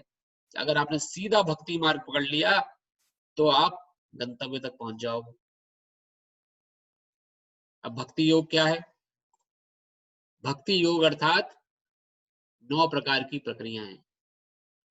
उस सर्वोपरि परमात्मा कृष्ण की 9 प्रकार से अगर हम भक्ति में लगते हैं तो हमने समझिए लिफ्ट पकड़ी हुई है और हमें वो सभी रिजल्ट मिल रहे हैं। जैसे हमने स्टेप में देखा था कि जो एक स्टेप वाला है, स्टेप 1 को स्टेप 0 वाले रिजल्ट मिल जाते हैं अपने आप। इसी तरह से स्टेप 2 को स्टेप 0 स्टेप 1 के रिजल्ट मिल जाते हैं। उसी तरह से स्टेप 3 को स्टेप 0 1 2 3 के रिजल्ट मिल जाते हैं। उसी प्रकार भक्ति योगी जो है, जो भक्ति योग में लगा हुआ है, उसको नीचे के सारे स्टेप के फल मिल जाते हैं। वो कर्म योगी भी होता है भक्ति योगी ऑटोमेटिकली। तो कर्म कांड को भी अब लांघ चुका है, कर्म योग का पालन भी कर रहा है, ज्ञानी भी है, और अष्टांग योग पद्धति की समाधि स्थिति में भी। समाधि में क्या होता है? समाधि में उस परमात्मा का ध्यान लगाने का मुद्रा में बैठते हैं, उस परमात्मा का ध्यान रहे। और जो भक्ति योगी होता है उसके ध्यान में तो हमेशा कृष्ण होते हैं, उसके ध्यान में तो हमेशा परमात्मा है, तो वो तो पहले से ही ध्यानी है। तो भक्ति योगी जो है वो समस्त योगियों से श्रेष्ठ है। तो ये नवदा भक्ति के मार्ग यहाँ पर बताए गए जाते हैं, शास्त्रों में बताए गए हैं। 9 प्रकार से भक्ति योगी भक्ति कर सकता है।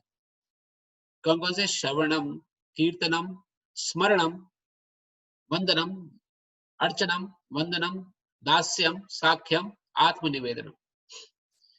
तो ये 9 प्रकार की जो विधि है, विधि प्रोसेस है, इसके माध्यम से हम भक्ति योग में प्रवृत्त हो सकते हैं। श्रवणम, श्रवणम अर्थात जैसे कि आप अभी कर रहे हैं, आप श्रवण करने का प्रयास कर रहे हैं, भगवान के विषय में जानना, भगवान की चर्चा करना, भगवान से संबंधित बातों को सुनना, भगवान की लीलाओं का स्मरण करना, श्रवण करना, तो उसे कहते हैं श्रवण।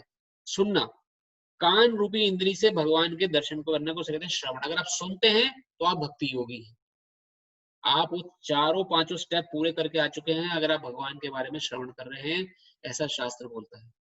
कीर्तनम, अब अगर आपने सुन लिया है, अब सुनने के बाद आप किसी अपने मित्र को, अपने परिवार वालों को जाके बताते हैं भगवान के बारे में, उससे भी प्रयास करते हैं कि भैया आप भी सुनो भगवान के बारे में, आप भी भगवान की चर्चा सुनो, तो कीर्तन बन जाता है।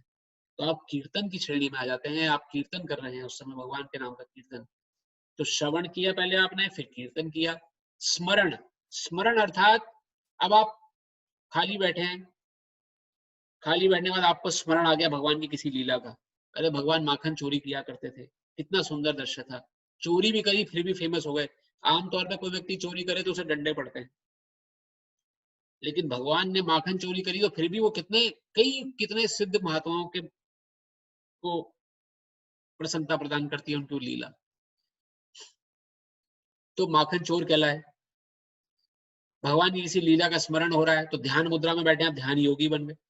तो स्मरण आप कर रहे हैं, तीसरी आप स्मरण करके भगवान की भक्ति कर सकते हैं। पाद सेवनम अर्थात भगवान के चरणों पे फूल अर्पित कर रहे हैं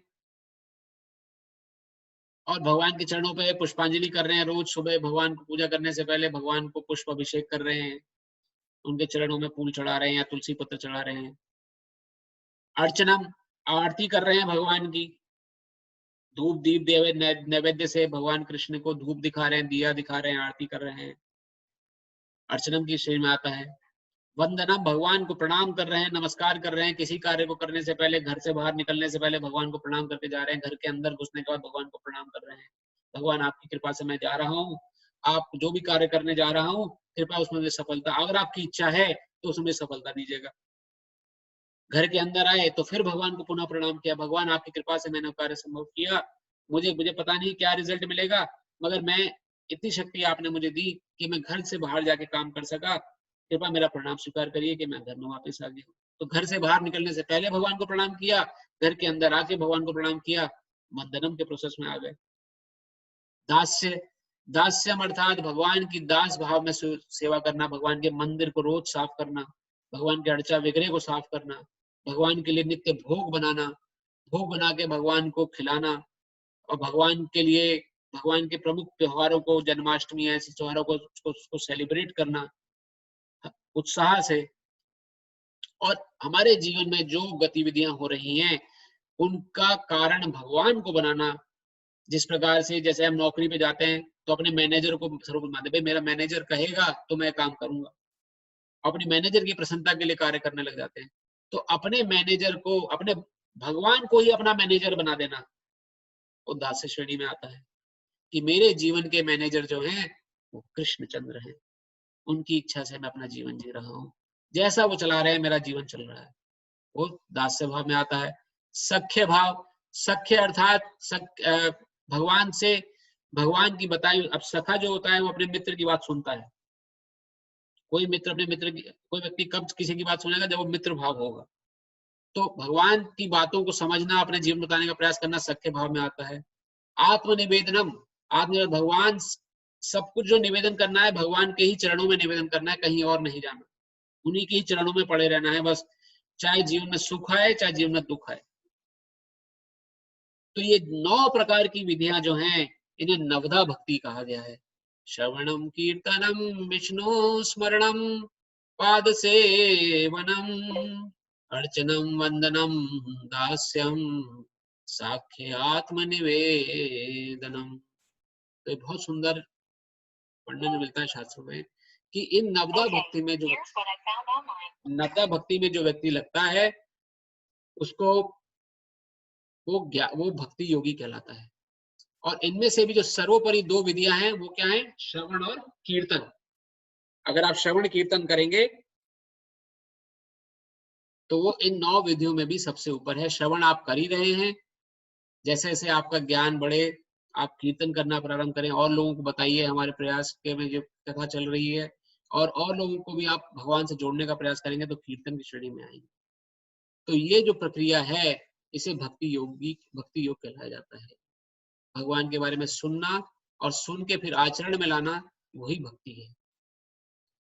तो इसके साथ ये भक्ति योगी है, इसके साथ हमारा आज का जो संवाद है योग प्रणाली और सर्वोपरि योग। सर्वोपरि योग अभी तक हमने जो पढ़ा, कर्म योग, ज्ञान योग, ध्यान योग, इन सबसे ऊपर जो योग है वो है भक्ति योग, क्योंकि उसमें सभी योगों का समावेश है। तो मैं जल्दी से रिकैप दे देता हूँ आपको, आज हमने क्या क्या सीखा। आज हमने सबसे पहले सीखा मनुष्य कितने प्रकार के होते हैं। सबसे पहले तो देखा कि योग किसे कहते हैं। ज्यादातर लोगों की संभावना रहती है योग होता है एक्सरसाइज करना, अपने शरीर को सुडौल रखना, उसे योग जनरली लोग समझते हैं, लेकिन वास्तव में शास्त्र के अनुसार वो योग नहीं है। योग क्या है? योग अर्थात जोड़ना, अपने को भगवान से जोड़ना, भगवान की चेतना से जोड़ना, और फिर भगवान के बताए हुए नियमों के अनुसार जीवन जीने को योग कहा गया।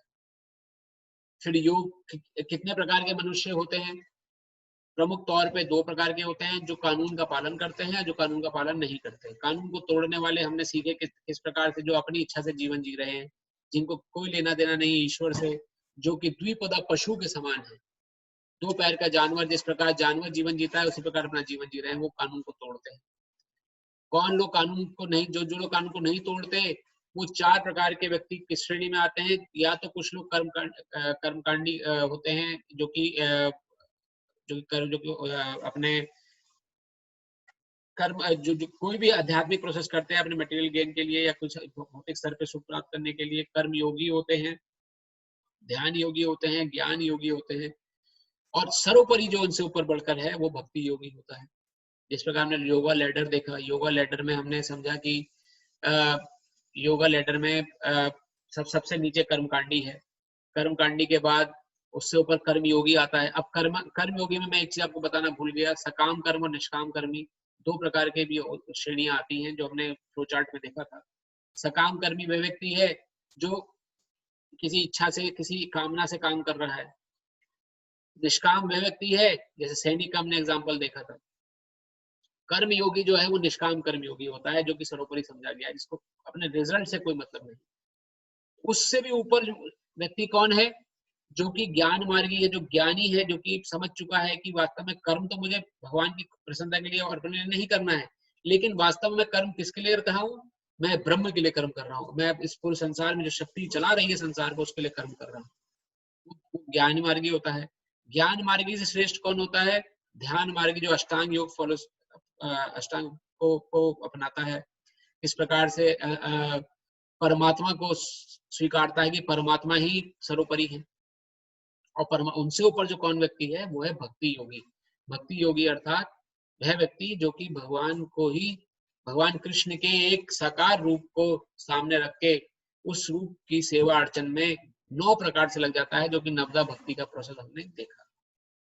तो हमें श्रवण और कीर्तन, उन 9 प्रोसेस में से सबसे जरूरी जो है वो है श्रवण और कीर्तन। उसे हमें अपनाना चाहिए, भगवान के विषय में सुनना चाहिए, और फिर अगर हमें जब पर्याप्त ज्ञान हो जाए तो लोगों को कीर्तन करना चाहिए, मतलब लोगों को बताना चाहिए कि भगवान के विषय से वो भी जुड़े किसी प्रकार से और भगवान के नाम का जप करें। तो कीर्तन की जो सर्वोपरि विधि है, हमने इसे पहले प्रयास किया था बताने का, हरे कृष्ण महामंत्र का जप। हरे कृष्णा कृष्ण कृष्णा हरे हरे, हरे राम राम राम हरे हरे। तो इस मंत्र को आपने जीवन में अपनाएं, भगवान के नाम का मंत्र है ये, और इससे हम भगवान के नाम का ही यशोगान कर रहे हैं और अपना उत्थान कर रहे हैं। धन्यवाद बहुत बहुत आपका, आप सभी मेरे साथ बने रहे। तो ये समय अभी प्रश्न का है, तो अगर आपके मन में कोई प्रश्न हो जो आप पूछना चाहते हैं तो हम अब अब आप पूछ सकते हैं। हरे कृष्णा प्रभु। हरे कृष्ण। जैसे एक प्रश्न है जी। कि जैसे किसी जीव की हत्या या इंसान को मारना सबसे बड़ा पाप है, राइट? बट वही जब आपने इसमें कहा कि जो जब सैनिक किसी को मारता है या दूसरे सैनिकों को मारता है तो वो पाप नहीं, देश के हिसाब से, जो देश के रूल है उसके हिसाब से वो देश का सैनिक है तो उसको सजा नहीं होगी क्योंकि उसने दुश्मन के सैनिक को मारा है। जी। अगर हम लेकिन भगवान की पर्सपेक्टिव से देखें, भगवान के लिए सब इंसान है, हमने ये बॉर्डर, ये देश हमने बनाए हैं, जी। तो भगवान के पर्सपेक्टिव से वो जो उस दूसरे इंसान को मार रहा है वो क्या गलत नहीं है? बहुत सुंदर आपका प्रश्न है प्रभु जी। आपने कहा कि वो अपने जो भगवान के प्रोस्पेक्ट से वो किसी एक जीव को उसने मार दिया तो क्या उसे उसका फल नहीं मिलेगा, ये आप कहने का उद्देश्य है। तो जो उसने किसी जीव को मारा, भले ही देश के हिसाब से तो उसका उसने मार दिया किसी को, जो उसको मेडल मिल गया। देखिए हर किसी का कर्म का एक लेखक, एक एग्जांपल मैंने जो आपको दिया था प्रभु जी, वो 2 धर्म हमारे होते हैं, जैसे हमने पहली क्लास में भी, पिछले क्लास में पढ़ा था। एक होता है स्वधर्म और एक होता है सनातन धर्म। स्वधर्म वह है कि जो हम अपने लिए कार्य करते हैं, अपनी इच्छा से, अपनी प्रसन्नता के लिए, जो अपने लिए हमारी जिम्मेदारियां हैं उसको पालन करते हैं। सनातन धर्म वह धर्म है जो कि हमारे मूल स्वरूप के कारण धर्म होता है, जो कि हमारा जो आत्मा के प्रति हमारा क्या कर्तव्य है कि हमें आत्मा के विषय में सोचना चाहिए, उनकी चर्चा करनी चाहिए। अब कोई व्यक्ति अगर देश पे जाके किसी सैनिक को मार रहा है तो वो वास्तव में देश के प्रति जो उसकी ड्यूटी है, रिस्पॉन्सिबिलिटी है, उसको फॉलो कर रहा है। अब उस रिस्पॉन्सिबिलिटी को फॉलो करते हुए अगर वो किसी को मारता है तो उसकी छूट, उसका फल किसे मिलेगा? उस गवर्नमेंट को भोगना पड़ेगा, क्योंकि वो व्यक्ति अपनी इच्छा से नहीं मार रहा है। उसी प्रकार जैसे कि एक छोटा बालक है, उसने अपने पिता से अगर उसके घर में नित्य दिन माता पिता झगड़ा करते हैं और झगड़ा करते हैं तो वो रोज बढ़ते हुए अपने माता पिता को देखता है कि मेरे माता पिता जब जैसी सुबह हो जाए वैसे झगड़ना शुरू कर देते हैं, उनके मन में दूसरे प्रति प्रेम है ही नहीं। तो उसके मन में जो बीज पड़ रहा है वो उसका कारण कौन है? उसे कारण उसके माता पिता है। तो जब वो व्यक्ति, बच्चा बड़ा होगा, बड़ा होकर उसका स्वभाव क्या बनेगा? झगड़ालू प्रवृत्ति का, क्योंकि उसने माता पिता को वही देखा है करते। तो वास्तव में जो ये नियम है प्रभु जी, ये नियम उस वैसे पकड़े जाते हैं कि उसका प्रमुख कारण कौन है। तो अगर देश के प्रति अगर कोई गलत काम कर रहा है तो देश और सॉरी देश के प्रति गलत काम, अगर देश की प्रोटेक्शन के लिए अगर कोई वो अपने सैनिक को मार रहा है तो वास्तव में उसके पीछे उद्देश्य किसका है? उस देश की गवर्नमेंट का है, उस देश के राजा का है, जो राजा, इसलिए राजा का बहुत प्रमुख कर्तव्य रहता है। ये बहुत डीप विषय है वैसे जो आपने प्रश्न किया कि नियम किस तरह से बांधते हैं लोगों को। अब अगर हम सभी ने कथा पढ़ी है बचपन में, नहीं तो मैं थोड़ा सा रिवाइज करा देता हूँ कि एक चोर था, चोरी करते हुए पकड़ा गया। तो जब चोरी करते हुए पकड़ा गया तो उसको सजा सुनाई उस देश के राजा ने कि जाओ उसको सूली पे चढ़ा दो। हमारे देश में चोरी की सजा मृत्यु है। तो जब सूली पे चढ़ाने का दिन आने लगा तो उससे पूछा गया भाई तुम्हारी आखिरी इच्छा क्या है? तो उसने क्या बोला? मैं अपनी माँ को बुलाना चाहता हूँ। माँ से बात करना चाहता हूँ। तो जब माँ को बुलाया गया तो माँ से जब मुलाकात हुई उसकी, तो उसने बोला माँ को, माँ मैं तुम्हारे कान में कुछ बोलना चाहता हूँ, कृपया अपना कान मेरे पास लाई। तो जैसी माँ ने अपना कान उसके मुँह के अपने बेटे के पास किया, तो उसने जोर से अपनी माँ के कान पे काट लिया और खूनम खून कर दिया उसका कान। तो उसने बोला कि ऐसा क्यों किया आपने? तो उसने कहा कि अगर तुमने मुझे बचपन में ही शिक्षा सही दी होती तो मुझे आज ये दिन नहीं देखना पड़ता। तो ये अलग अलग कथाएं ये वर्णन करती है कि वास्तव में जो प्रमुख कारण है किसी भी कार्य करने का, उसको पकड़ा जाता है। अगर देश के लिए कोई अगर लड़ रहा है तो उस देश का उत्तरदायी, उस प्रमुख समस्त कार्य का उत्तरदायी तो उस देश के राजा, उस देश की संविधान को है, ना कि उस सैनिक को लगेगा जो कि वहां मार रहा है। उसे कहते हैं अकर्म। उसी प्रकार जब हम अकर्म करेंगे, भगवान से प्रेरित होकर कर्म करेंगे, कि भगवान के बताए नियमों के अनुसार कार्य करेंगे, तो उसका अल्टीमेट रिजल्ट किसे मिलेगा? तो भगवान द्वारा बताए नियम है, हम भगवान नियम पालन करें तो अल्टीमेट रिजल्ट भगवान को देखना पड़ेगा उसको। इसलिए भगवान ने जो नियम बनाए हैं अपनी जिम्मेदारी पे बताए। लेकिन वही व्यक्ति अगर समाज में आके किसी देश का किसी अपनी स्वतंत्रता के अनुसार कार्य करेगा, अब कर्म उसे पकड़ेंगे, कर्मों का नियम उसे बांधा जाएगा और उसे रिजल्ट दिया जाएगा इस चीज का कि तुमने क्यों किसी व्यक्ति को आहत किया, क्यों किसी व्यक्ति को मारा। समझ में आया प्रभु थोड़ा डिफरेंस? थोड़ा थोड़ा, बट हाँ वो मैं समझ पा रहा हूँ कि देश के नियमों के अनुसार वो अगर जब सिविल लाइफ में आके या घर पे आके कुछ करता है तो उसको मिलेगा उसके कर्मों की सजा, या बट भगवान के संदर्भ में अभी भी मैं पूर्ण रूप से देखिए नहीं समझ भगवान के पा रहा हूँ संदर्भ कि में उसे दोष इसलिए नहीं मिलेगा क्योंकि वहां पे उसकी अपनी इच्छा नहीं चल रही है। वो अगर वहां सैनिक किसी को मार रहा है तो अपनी इच्छा से नहीं मार रहा है, वो उसको तो फिर बाध्य किया जा रहा है मारने के उसका लिए। किसको मिलेगा? जैसे वही मैं एक उस देश के देश के राजा, प्रधानमंत्री को, या उस देश के जो जो जो कि देश का राजा है, जो देश के जिसके आदेश का पालन वो कर रहा है। अगर वो देश के प्रधानमंत्री का या किसी के देश का, तो ये कर्म के नियम उस हिसाब से बांधते हैं और ये दोनों पक्ष में रहता है। कई बार आप समझते हैं कि हम पाकिस्तान की को मारते मारते या जो इंडिया पाकिस्तान में हम देखते हैं इतना इतना ज्यादा कलह है, इतना इतना इतना इतना वो सब चल रहा है, कलेश चल रहा है और अब चीन से भी बढ़ रहा है। तो सैनिक जो लड़ रहे हैं इस समय, उनके विचार में कौन है कि पाकिस्तान मेरा शत्रु है या चीन मेरा शत्रु है। मारते मारते अगर वो उसको मारते हैं, हम अपना शरीर छोड़ देते हैं, तो अगले जन्म में हो सकता है हम चीन में पैदा हो जाए, फिर कौन हमारा शत्रु हो जाएगा? आज हम भारत के सैनिक हैं, कल हम चीन के सैनिक बन जाएंगे, क्योंकि पुनर्जन्म तो होना है।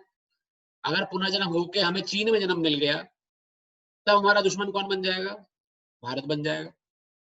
तो ये जो नियम किस प्रकार से घेराए बैठे हैं प्रभु जी, तो हमें हो सकता है उस समय उसका रिजल्ट भोगना पड़े कि हमने चीन के सैनिक को उस समय मारा था। अब चीन का सैनिक हो सकता है कि हमें कुछ रिजल्ट देखना पड़ जाए उसके पीछे।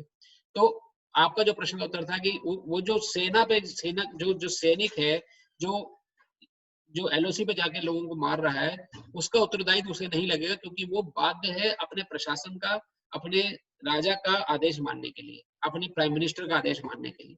तो जिसका आदेश लागू हो रहा है उसको प्रमुख दोष लगता है। इसलिए युद्ध इतनी जल्दी नहीं होते। जो कि धर्मपरायण पहले राजा होते थे, राज ऋषि होते थे, राज ऋषि थे, भगवान कृष्ण ने क्यों शांति दूत बन के जाना स्वीकार किया? हम सभी ने महाभारत देखी है। उन्होंने आखिरी दम तक प्रयास किया कि युद्ध ना हो, व्यर्थ में लोग ना मारे जाएं,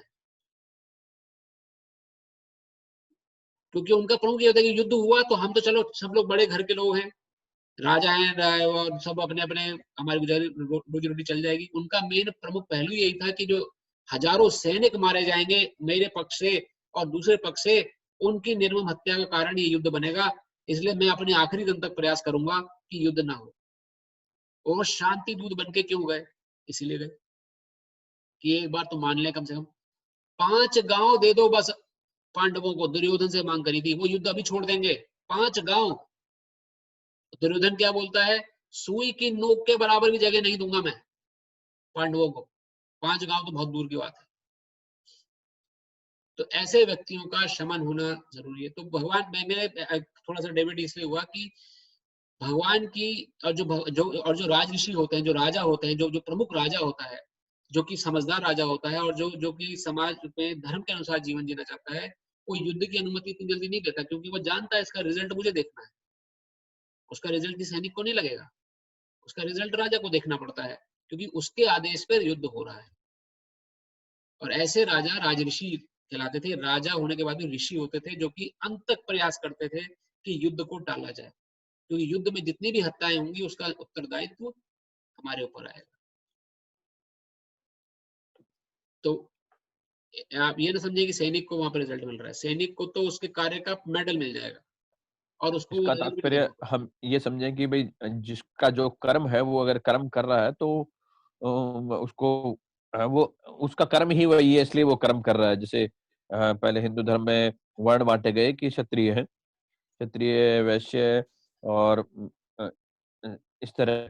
तो जो क्षत्रिय का कर्म वैसा बना दिया गया कि वो युद्ध करे या अगर लड़ता है या किसी को मारता है तो उसको उतना पाप नहीं लगेगा है।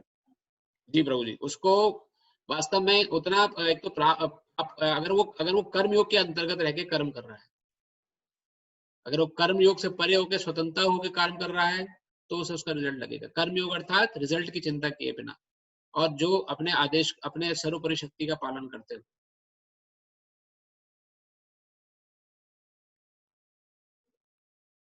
ओके प्रभु जी, धन्यवाद। हरे कृष्ण। और कोई प्रश्न, किन्हीं का कोई प्रश्न हो जो कि ना समझना, योगा लैडर से लेके या जो योग की प्रणाली हमने समझी है आज, उससे संबंधित कोई प्रश्न अगर किसी का हो, अभी भी हम 5 मिनट हैं, हम लोग दे सकते हैं।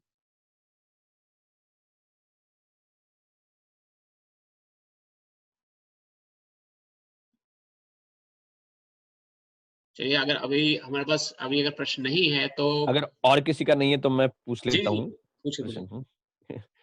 शंकाएं काफी है, इसीलिए जब ये जो प्रयास हो रहा है प्रभु जी, शंकाओं को निवेदन करके ही हम लोग आगे बढ़ सके, तो है प्लीज प्रश्न और पूछिए। जी और प्रश्न जो पूछिए। मुझे लगता है गीता सत्संग का समाधान ही है।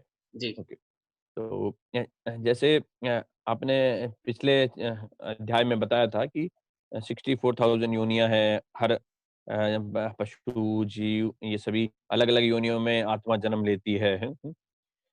तो अ, इंसान के बाद जब इंसान जाता है तो उसके बाद कितने योनियों बाद इंसान की मिलती है जन्म। अच्छा, तो आपका प्रश्न प्रभु जी, कितनी योनियों बाद इंसान के मरने का उसे कितनी योनियां लेने के बाद नेक्स्ट इंसान की योनि मिलती है? हाँ। ठीक है, तो पहले तो प्रभु ये योनियां जो है 84 लाख योनियां हैं।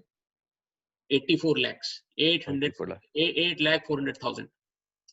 उसमें से 4 लाख जो है वो खाली मनुष्य ही हैं। Okay okay. 4 लाख प्रकार के खाली मनुष्य होते हैं और 80 लाख अलग अलग विभिन्न योनियां हैं, जिनका वर्णन आता है कि कुछ कुछ समुद्री जीव है, कुछ है। तो आपके प्रश्न पे आते हैं प्रभु जी, आप कितने सर। देखिए, मनुष्य का जो शरीर है वो एक तरीके का गेट है। It's a gateway to the kingdom of God. मनुष्य का शरीर जो मिला है, क्योंकि इस समय भगवान ने हम सभी को पर्याप्त बुद्धि दे रखी है, इस समय पर्याप्त हमारे पास स्वतंत्रता है जिसका हम सदुपयोग कर सकते हैं।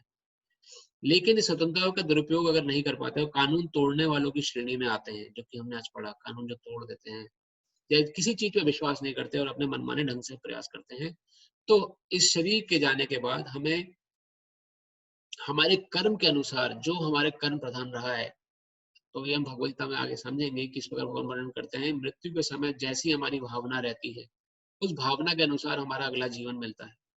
तो अगर हमारी भावना है बहुत मांसाहार खाने की है, तो हमें किसी मांसाहारी जीव के अंदर प्रवेश मिल जाएगा। वो दंड नहीं होता है, वो भगवान हमारी उस इच्छा को पूर्ण करने के लिए देते हैं। अभी तो क्या है, कोई मांस खाता है, मांस खाने को डायरेक्ट तो मांस खा नहीं सकता, उसे मांस लेके आएगा, पकाएगा, मसाले डालेगा, तब खाएगा। लेकिन जो मांसाहारी जीव होता है वो क्या करता है, तुरंत पकड़ा, काटा, खाया, ना कोई टेंशन ही नहीं, पकाने की टेंशन नहीं, मसाले की टेंशन नहीं, जैसा खाएगा। तो वो एक सुविधा योनि, भोग योनि है। तो कर्म के अनुसार भोग योनि मिलती है। ऐसी 80 लाख भोग योनियां हैं, 80 lakhs। और उसमें हमारी जो उनमें से अगर हमें 1 साल भी रहना पड़े किसी भोग योनि में, तो 80 लाख साल बाद मनुष्य शरीर मिलेगा दोबारा से, जो अभी हमें मिल गया है। इस समय हम मनुष्य शरीर में ही हैं। इस समय जो हमारा जो जीवन है मनुष्य शरीर है, जो हम अभी इतने योनि भोग के आ चुके हैं। लेकिन अगर ये हमने मिस कर दी अपॉर्चुनिटी इस जीवन में, तो जो हमें मिली है, और हमने अपने इस गेटवे से बाहर निकलने का जो ये जन्म मृत्यु का चक्कर है, हमने पिछले सत्र पढ़ा था कि नहीं प्रयास किया, तो 80 लाख साल आप इमेजिन कर सकते हैं प्रभु जी, एक वो भी जब हम एक योनि में 1 साल रहे जीवित। कई ऐसी योनियां हैं जैसे वृक्ष की योनि है, 5000 साल पुराने पेड़ भी आज की डेट में धरती पे मौजूद हैं प्रभु जी, जो 5-5 हजार साल लंबे वृक्ष हैं। तो मैं आपको मिनिमम कंडीशन बता रहा हूँ कि मिनिमम कंडीशन है कि एक योनि में 1 साल भी रहे तो 80 लाख साल बाद आपको मनुष्य शरीर मिलेगा, और तब जाके उस समय ऐसी वातावरण हुआ कि भक्ति हो रही होगी, या भजन साधन चल रहा होगा, या कहीं पे कोई हरिनाम कथा कर रहा होगा, या कोई गीता सेशन चल रहा होगा जैसे हमारा चल रहा है अभी। वी कैन थिंक, तब हम सोच सकते हैं कि हमारे पास तब उम्मीद होगी कि हम शायद भक्ति कर सकें या थोड़ा सा आगे बढ़ सकें, अगर वैसा वातावरण मिला। अगर किसी आदिवासी कबीले में पैदा हो गए जहाँ ज्ञान ही नहीं होगा कि जीवन कैसे जीना है, फिर वो जीवन वेस्ट हो जाएगा। जैसे आप कह रहे हैं कि 80 लाख साल लग जाता है, ये भी मिनिमम है। तो जैसे कुछ थ्योरी हुई है, रिसर्च हुई है, जो आपने ही बताई पिछले अध्यायों में, कि कोई जो उसका पुनर्जन्म होता है, उसको पिछले जन्म की वो घटना याद होती है, जबकि वो सिर्फ 20 साल पहले या 50 साल पहले ही की उसकी याददाश्त है, वो जाके बताता मैं यहाँ बच्चा था या ये था, हाँ? तो इसका मतलब तो वो फिर 50 साल में ही आ गया। कितने लोगों को प्रभु जी याद रहती हैं पिछले जन्म की बातें? मतलब कुछ भी, अगर मान हाँ, लो तो मैं आपको एग्जांपल हम 2 माने, 5 माने। मैं आपके प्रश्न पे आ रहा हूँ। तो ये मैंने इसलिए यहाँ बोला कि हमारे कर्मों के अनुसार जो व्यक्ति के बहुत श्रेष्ठ कर्म हैं, किन्हीं कारणों से अगर वो, और ये भगवान की कृपा ही कही जाती है कि पिछले जन्म किसी को अगर याद है किसी कारणों से, लेकिन मनुष्य शरीर में आके दोबारा से मनुष्य शरीर मिलना बहुत तभी संभव है जब आप कर्म की स्थिति में रहे और आपने विकर्म ना किया हो बिल्कुल। अगर आपने तो कर्म ही किया हमें है और आपने हमें डायरेक्ट इसका मतलब मनुष्य जीवन में मिल सकता है अगर हमारे मिल सकता कर्म है। अच्छे हैं। अगर हमारे कर्म अच्छे हैं, अगर आपने कर्म किया और विकर्म की स्थिति में ना रहे, और अकर्म अगर किया है तो निश्चित रूप से मनुष्य शरीर मिलेगा, अगर किसी कारण से आपकी भक्ति साधन में अगर रुकावट आती है और भगवान की भक्ति में रुकावट आती है। लेकिन अगर विकर्म हुआ है हमारे से, अगर कर्म हमारे खराब हुए हैं, तो फिर मनुष्य शरीर मिलना मुश्किल है, क्योंकि विकर्म तो अर्थात कि हमें दुख भोगना पड़ेगा। किन्हीं दुनिया में आके दुख भोग सकते हैं। हो सकता है कि मनुष्य बन के ही पैदा हो, लेकिन दुख भोगने के लिए आए संसार में थोड़े समय के लिए, जैसे आप ही का एग्जाम्पल था कि जीवित हुआ व्यक्ति, छोटे बच्चे को ही कैंसर की बीमारी हो गई, या छोटे बच्चे के दिल में छेद हो गया, उसने तो अभी कुछ किया ही नहीं है। तो ये सब विकर्म के दोष हैं। तो इन कर्मों को समझना बहुत आवश्यक है प्रभु जी, ताकि हम अपने आगे आने वाले समय को सुधार सकें। तो ये हम प्रयास क्यों कर रहे हैं? हम अपना अगला जीवन निर्धारित करने के लिए प्रयास कर रहे हैं, ताकि हमारा आगे आने वाला जीवन कैसा हो। या तो हमारा आगे जीवन कम से कम मनुष्य शरीर तो मिले, ताकि हम आगे, अगर हमने अपना कर्म इतना खराब कर लिए और बिल्कुल ही कानूनों का पालन नहीं किया, भगवत गीता का पालन नहीं किया, तो मनुष्य शरीर से तो बिल्कुल ही चले जाएंगे हम। फिर पता नहीं कब जाके मनुष्य शरीर मिलेगा। तो कम से कम उतना कर्म करें, इतना ऐसा कर्म अवश्य करें जो कि भगवत गीता में इसका वर्णन है, और विकर्म तो बिल्कुल ना करें, जिससे कि हम मनुष्य शरीर मिले और मनुष्य शरीर के हम जहां भी छोड़े उससे आगे प्रयास कर सके। नहीं तो 80 लाख साल तो मिनिमम मैंने अवधि बताई है प्रभु जी। पता नहीं कितने जन्म लगते हैं फिर दोबारा से मनुष्य प्राप्त करने में। कोई गारंटी नहीं, कहीं कोई उल्लेख नहीं है, और लेकिन सत्य बात है बिल्कुल। धन्यवाद प्रभु जी। हरे कृष्णा। हरे कृष्णा। और कोई प्रश्न किन्हीं का?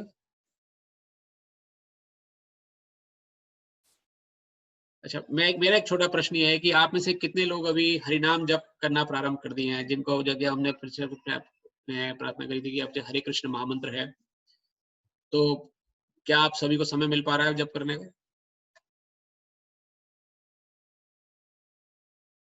अगर नहीं तो मैं आपको थोड़ा सा उसमें उल्लेख देता हूँ कि जो हरे कृष्ण महामंत्र है, ये एक लिफ्ट का काम करता है। और भक्ति योग जैसे आपने आज समझा, आज का भक्ति योग जो था, तो अगर हमें तुरंत रिजल्ट अगर प्राप्त करना है तो भगवान के नाम का सहारा हमें लेना पड़ेगा। इसलिए हमने अपनी हर स्लाइड में हरे कृष्ण महामंत्र लिख दिया है। तो हरे कृष्ण महामंत्र जो है, हरे कृष्ण कृष्ण कृष्ण हरे हरे, हरे राम राम राम हरे हरे, ये मंत्र जो है ये बहुत ही इस कलयुग की दवाई एक तरीके से इसलिए है क्योंकि ये मंत्र में भगवान कृष्ण की शक्ति से हम प्रार्थना कर रहे हैं कि कृपा करके मुझे अपनी सेवा में लगाइए और भक्ति योग की शक्ति प्रदान करिए ताकि मैं अपने कर्मों को सुधार सकूं। तो अगर हम जैसे अपने सेशन में आगे बढ़ रहे हैं, अगर आप 5 मिनट 10 मिनट अपने जीवन में इस मंत्र को अपनाएंगे और जप करेंगे तो नियमित रूप से आप निश्चित रूप से अपने जीवन में बदलाव देखेंगे, क्योंकि भगवान के नाम में और भगवान में कोई अंतर नहीं है। कलयुग में ये जो समय चल रहा है इसमें वही शक्ति भगवान के नाम में है जो भगवान में है। तो इसकी चर्चा हम आगे सत्र में करेंगे, आज समय तो बहुत ऊपर हो चुका है। लेकिन प्रार्थना है कि आप अगर प्रयास चाहते हैं अपने जीवन में और ध्यान चाहते हैं तो इस मंत्र को अपनाएं। भगवान के नाम की शक्ति है और नाम की शक्ति को अपनाएं, भगवान के नाम की शक्ति का सहारा लेके आप आगे बढ़ें। इन्हीं शब्दों के साथ बहुत बहुत धन्यवाद आप सभी का। आप सभी जुड़े रहे। अगले सत्र में अगला संडे अवश्य आए जिसमें कि हमारा लास्ट सेशन है इसमें, और फिर हम आगे की सूची आप निर्धारित करेंगे। हरे कृष्ण। हरे कृष्ण।